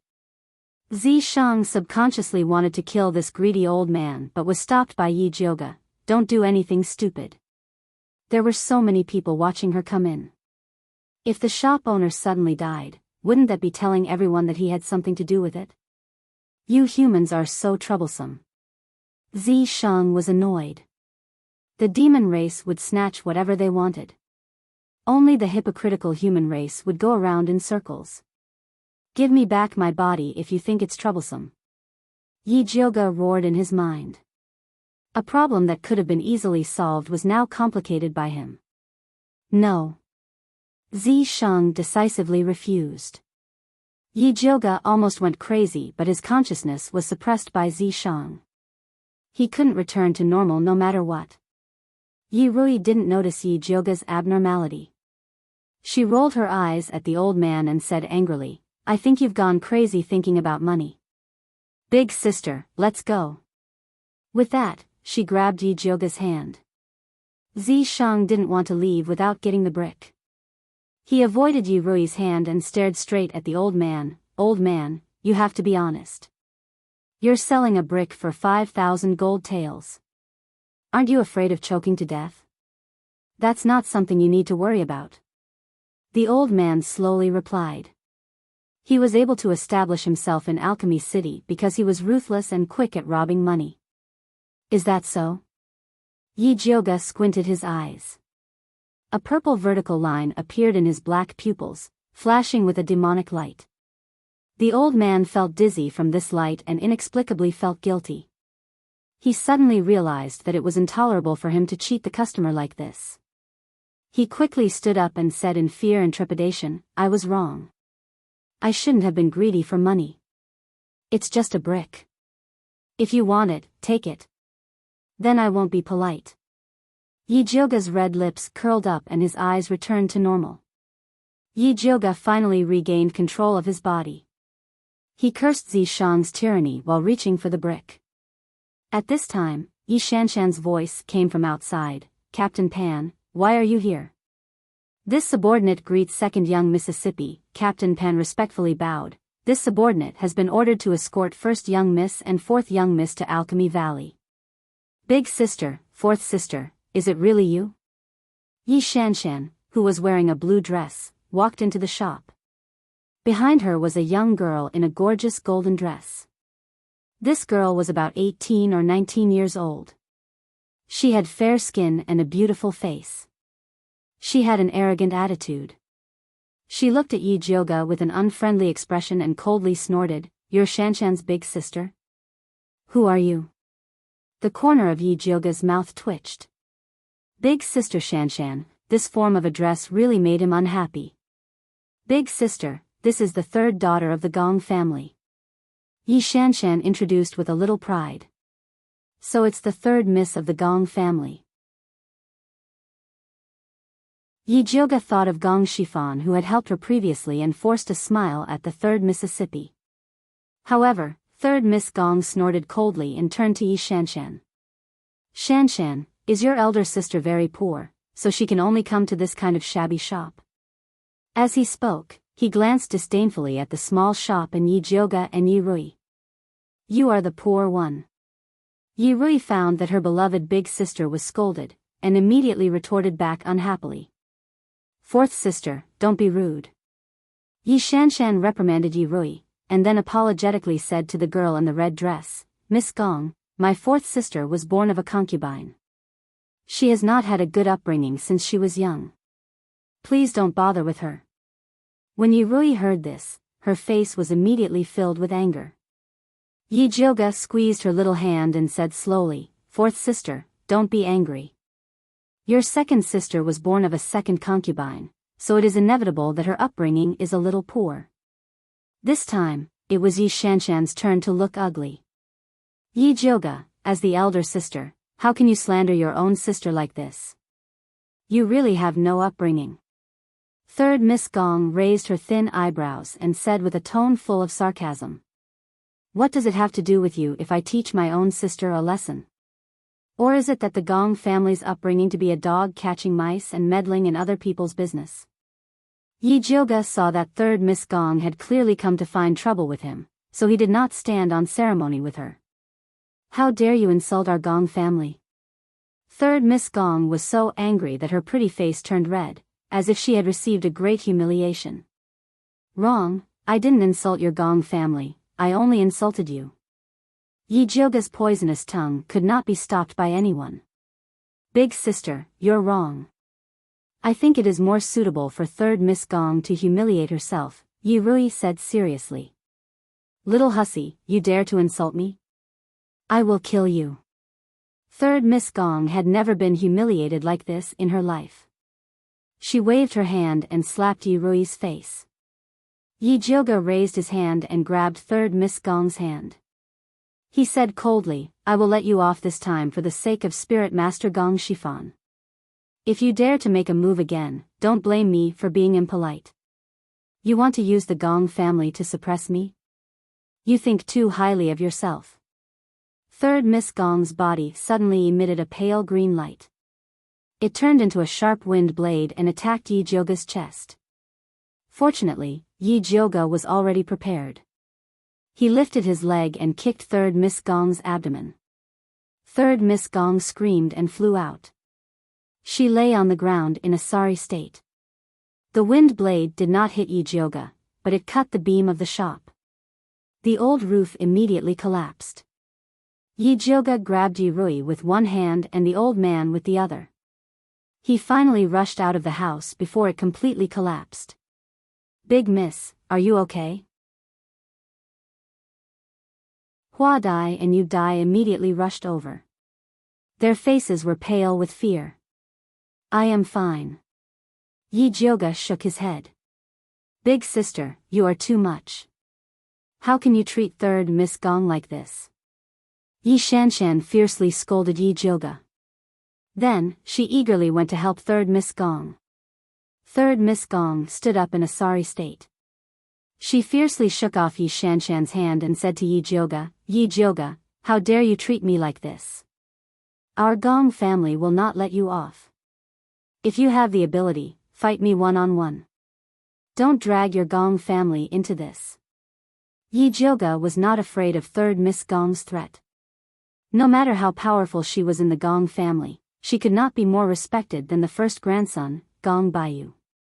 As long as Yi Jioga grasped the method to cure Gong Baiyu's eye disease, the Gong family would probably force third Miss Gong to apologize.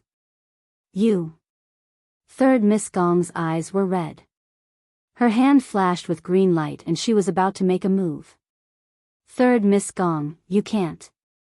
Yi Shanshan hurriedly stopped her and anxiously advised, you can't use force in Alchemy City. Otherwise, you will be disqualified.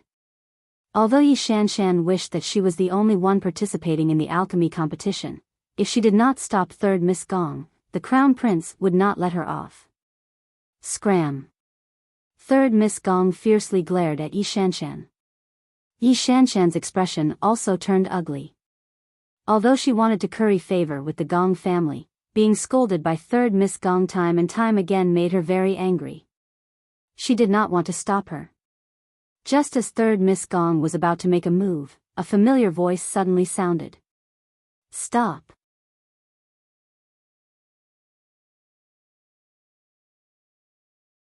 Chapter 149. Yi Jioga looked up and saw an old acquaintance, the Crown Prince, Dongfang Jianming, hurrying over with a group of guards. Big brother Crown Prince, you came at the right time. Yi Shanshan's spirit was lifted, and she hurriedly complained, Big sister bullied third Miss Gong and even destroyed her shop. Yi Jioga, do you think this is your Yi mansion? You actually dared to injure someone. The Crown Prince gloomily looked at the restored Yi Jioga. This beautiful face made him hate her even more than before. This isn't your Highness East Palace. Yi Jioga was calm and elegant. The Crown Prince immediately ordered his guards, you're twisting words and forcing logic. Men, arrest this troublemaker. Hua Dai and Yu Dai anxiously stood in front of Yi Jioga. Yi Jioga raised his brows, Your Highness, I'm here to participate in the alchemy competition. Don't you think you're being too arbitrary by arresting me without reason? The facts are clear and conclusive. There's no point in quibbling. The Crown Prince waved his hand, arrest Yi Jioga. If she dares to resist, then don't be polite with her. Big sister. Yi Rui tightly grabbed Yi Jioga's sleeve with a pale face. Don't be afraid. Although the Crown Prince is muddle-headed, there are still people in the city who understand. Yi Jioga calmly comforted her. Big sister, how dare you say that the Crown Prince is muddle-headed? When I return, I must report this to father and have him punish you. Yi Shanshan wanted to continue framing Yi Jioga, but she was frightened by Yi Jioga's cold eyes. Yi Shanshan, if I were you, I'd shut up or I won't have another chance in the future. Yi Jioga's tone was calm, but Shanshan knew that she wasn't joking. The fear of being beaten came back to her, and she could not help but hide behind the Crown Prince. The Crown Prince angrily said, Yi Jioga, you dare to bully the weak in front of me? It seems that you don't put the imperial family in your eyes. Yi Jioga sneered, if you're not representing the Gong clan, then you're representing the imperial family. Those who don't know would think that the Gong clan has no one left after the death of His Majesty. How dare you? Impudent. Third Miss Gong and the Crown Prince flew into a rage at the same time, wishing they could personally capture Yi Jioga. At this time, the sound of uniform footsteps could be heard from the distance. It turned out to be the patrolling soldiers of Alchemy City. The person in the lead was dressed in black and red robes. His handsome face seemed to have been carved by a knife, and his temperament was incomparably cold. It was Wan Ziang. Look, a reasonable person has come. Yi Jioga smiled. Lord Wan, Yi Jioga robbed and injured people. You can't be thinking of shielding her, right? The Crown Prince said coldly. Yes, Lord Wan, I can testify. Yi Shanshan said while hiding behind the Crown Prince. Wan Ziang coldly looked at the Crown Prince and Yi Shanshan, then turned to ask Yi Jioga, what is going on? Just now, when I accompanied my sister to shop, Miss Gong suddenly rushed in and spoke ill of me. She even destroyed someone else's shop. Before Yi Jioga could finish his words, third Miss Gong had already angrily denied it, I didn't do anything. It was clearly you who wanted to steal my things, so you destroyed someone else's shop. This shop was destroyed by the wind spirit root. Sir Wan, you can send someone to investigate. Yi Jioga said lightly. Investigate. Under Wan Ziang's command, the well-trained soldiers he brought with him began to search the ruins. Very quickly, they found a beam that was cut by the wind spirit root. The cut surface was still faintly green. A tall and skinny soldier came out and reported, Sir, this shop was indeed destroyed by the wind spirit root. I have the lightning spirit root. May I ask what third Miss Gong's spirit root is? Yi Jioga looked at the third Miss Gong with malicious intent. Some people wanted to distort the truth and push the blame onto themselves, but they didn't think that they were full of loopholes. So what if I have the wind spirit root? It's just a broken shop. I'll pay for it. What about the matter of you injuring me? Third Miss Gong's aura was still very arrogant. Before Yi Jioga could say anything, the surrounding people had already begun to discuss. This Gong clan is too overbearing. So what if they're from a big clan? That's right. They dare to be so arrogant in our alchemy city. Wouldn't they be overlords in their Baimu city? And that Yi Shanshan, she actually helped an outsider to deal with her own sister. She's really ruthless. The crown prince is also muddle-headed. He was blinded by beauty and actually dared to openly protect a criminal. If he was the host of the alchemy competition, then we wouldn't have to compete anymore, the surrounding people were discussing. Third Miss Gong's face turned red and white.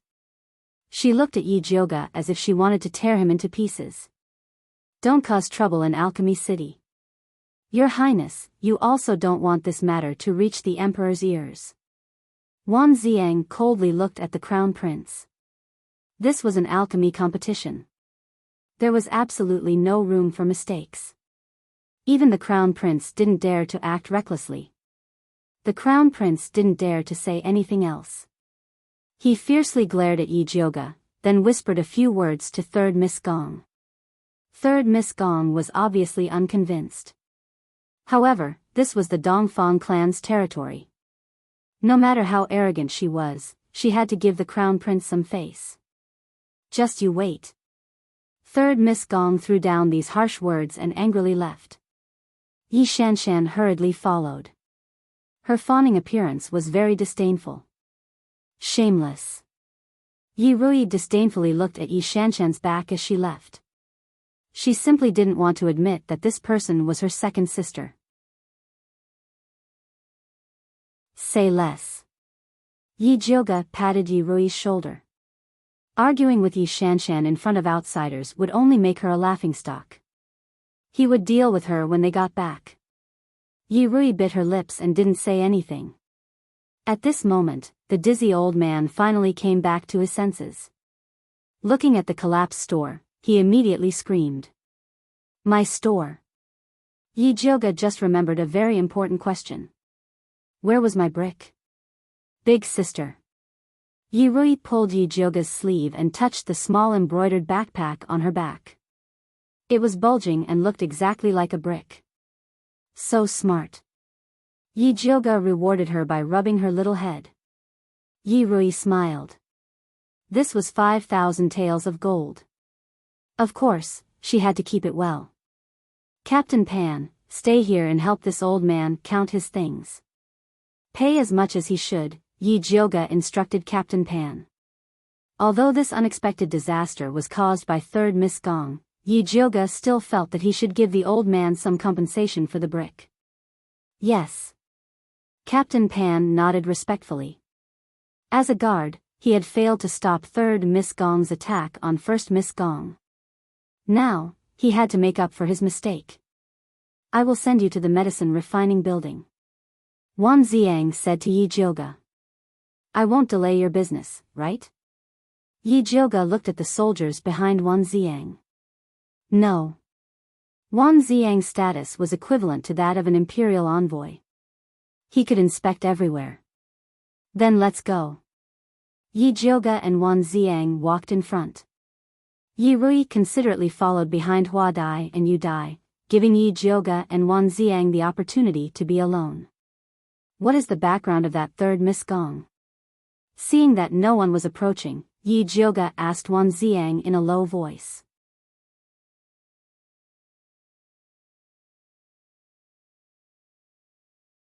Chapter 150. That third Miss name is Hong Yu, but she's the daughter of a side branch of the Gong clan. She's always been in love with His Highness, so she must have heard some rumors to misunderstand you. Wan Ziang said.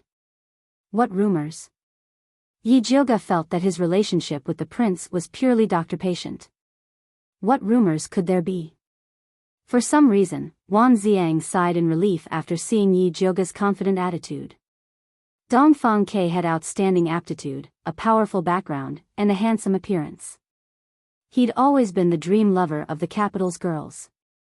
However, Yi Jioga didn't have any improper thoughts about him. It seemed that Dongfang Ke's plans were destined to fail. What rumors could there be?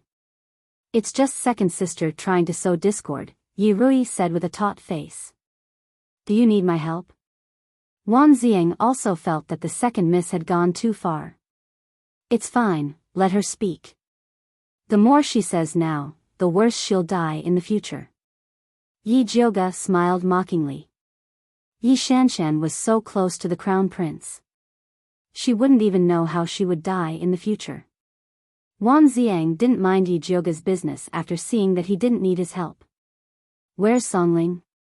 Didn't he say he'd escort you here? Wan Ziang looked around and asked in confusion. I don't know, I've never seen him before. Yi Jioga's journey had been smooth, so he didn't go looking for him. That shouldn't be. Wan Ziang found it strange. With Bai Songling's gossipy personality, he should have rushed out to save the damsel in distress after seeing Hong Yu attack Yi Jioga. It's fine, I don't need his protection anyway. Oh right, have you found Lu Yunfei yet? Yi Jioga was more concerned about the heretical cultivator's activities. Not yet. Wan Ziang shook his head. He was currently in charge of the city's defense while Yi Yu cooperated in secret. However, they still hadn't found any traces of Lu Yunfei. What about Su Junqing? Yi Jioga asked. He came under the Empress' orders to assist the Crown Prince in the alchemy competition. My people have been watching him, but they haven't found anything strange yet. Wan Ziang said. Keep an eye on them. If they have ulterior motives, they'll show up sooner or later. Yi Jioga said. You don't have to worry about these things. You just have to participate in the alchemy competition. As Wan Ziang spoke, he took out a yellow booklet from his sleeve and handed it to Yi Jioga. This is the name list for the alchemy competition. You can take a look when you have time. This was a benefit that belonged to the Thunder Nation's internal participants. The Crown Prince also had a copy. Thanks. Yi Jioga took it without hesitation. Know yourself and know your enemy, and you will never be defeated. If you don't take advantage of the situation, you will be a bastard. Oh, by the way, this year's quota has been cancelled. Everyone will have to start from the first round. I heard that Imperial Uncle Dongfang Yao requested this. Dongfang Yao was Alchemy City's city lord and Emperor Xian Wu's uncle. He was in charge of this year's alchemy competition. Oh. Yi Jioga didn't want to use the quota, so he wasn't disappointed. As the two of them spoke, they arrived at the entrance of the Medicine Refinement Tower. Your rooms are in the Flying Frost Tower to the west of the Alchemy Tower. The Crown Prince is in the Lingyan Tower to the east. Gong Hongyu and Yi Shanshan are in the Maple Leaf Tower next to him. As long as you don't deliberately go there, you won't run into them. Wan Ziang still hoped that Yi Jioga could bear with it and not cause trouble during the competition. If people don't offend me, I won't offend them. If the Crown Prince and Gong Hongyu didn't have eyes, they couldn't blame her for being impolite. Wan Ziang knew Yi Jioga's temper very well. When he heard this, he could only smile helplessly. Then, he ordered a soldier beside him, call Aunt Chang over. A moment later, a middle-aged woman dressed in dark red armor walked out of the Medicine Refinement Tower with a warm smile. She bowed to Wan Ziang and said, "This subordinate greets Lord Wan. Jioga, this is Aunt Chang in charge of the Medicine Refinement Tower. If you have any problems in the future, you can look for her." Wan Ziang implied that this Aunt Chang was one of his own. This servant greets young lady Yi. Good luck to the young lady. Aunt Chang bowed respectfully to Yi Jioga. Aunt Chang is too polite. Yi Jioga smiled faintly. I still have matters to attend to, so I won't accompany you in. Aunt Chang, take good care of young lady Yi. Wan Ziang gave Aunt Chang a few more instructions before leaving. Next, Aunt Chang personally brought Yi Jioga and the others to Flying Frost House. Along the way, she told them quite a bit about the Medicine Refinement Tower. The Medicine Refinement Tower occupied an area of more than 200 acres. There were a total of 88 small buildings.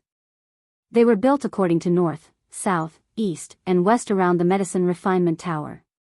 The Medicine Refinement Tower was the venue for their upcoming competition. Currently, there were 53 alchemists residing in the Medicine Refinement Tower. There were 30 women and 23 men. Most of them were at the first rank. After Aunt Chang brought Yi Jioga and the others to Flying Frost House, she said, "If young lady has no other instructions, this subordinate will take her leave." "Sorry to trouble you, Aunt Chang." Yi Jioga glanced at Hua Dai. The little girl was very perceptive and stuffed a pouch into Aunt Chang's hands. "Young miss, you're too kind."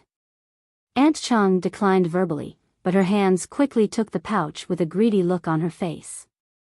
After Yi Jioga had Hua Dai send Aunt Chang out, she began to examine the two-story building made of green bamboo in front of her. The front yard of the building was on the left, while the backyard was on the right. There was a clear distinction between them. However, what Yi Jioga was most satisfied with was the flying frost tree planted in the backyard. The azure leaves shone faintly under the sunlight, and they even carried a faint fragrance. There were 2 servant girls and 2 female servants in the Flying Frost House. Yi Jioga let Yu Dai, Hua Dai, Qing Hu, Qing Lu, and the servant girls and female servants live on the first floor. Leader Pan and the guards lived in the outer courtyard. She chose the room facing north on the second floor, and left the room facing south for Yi Rui. "Why do you have such a long face? Don't you like it here?" Yi Jioga asked Yi Rui.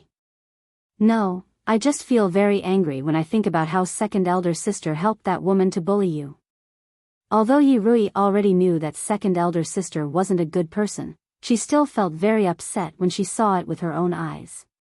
"You saw it too. It's not that easy for them to bully me." Yi Jioga poked Yi Rui's angry little face and said, "All right, give me the brick."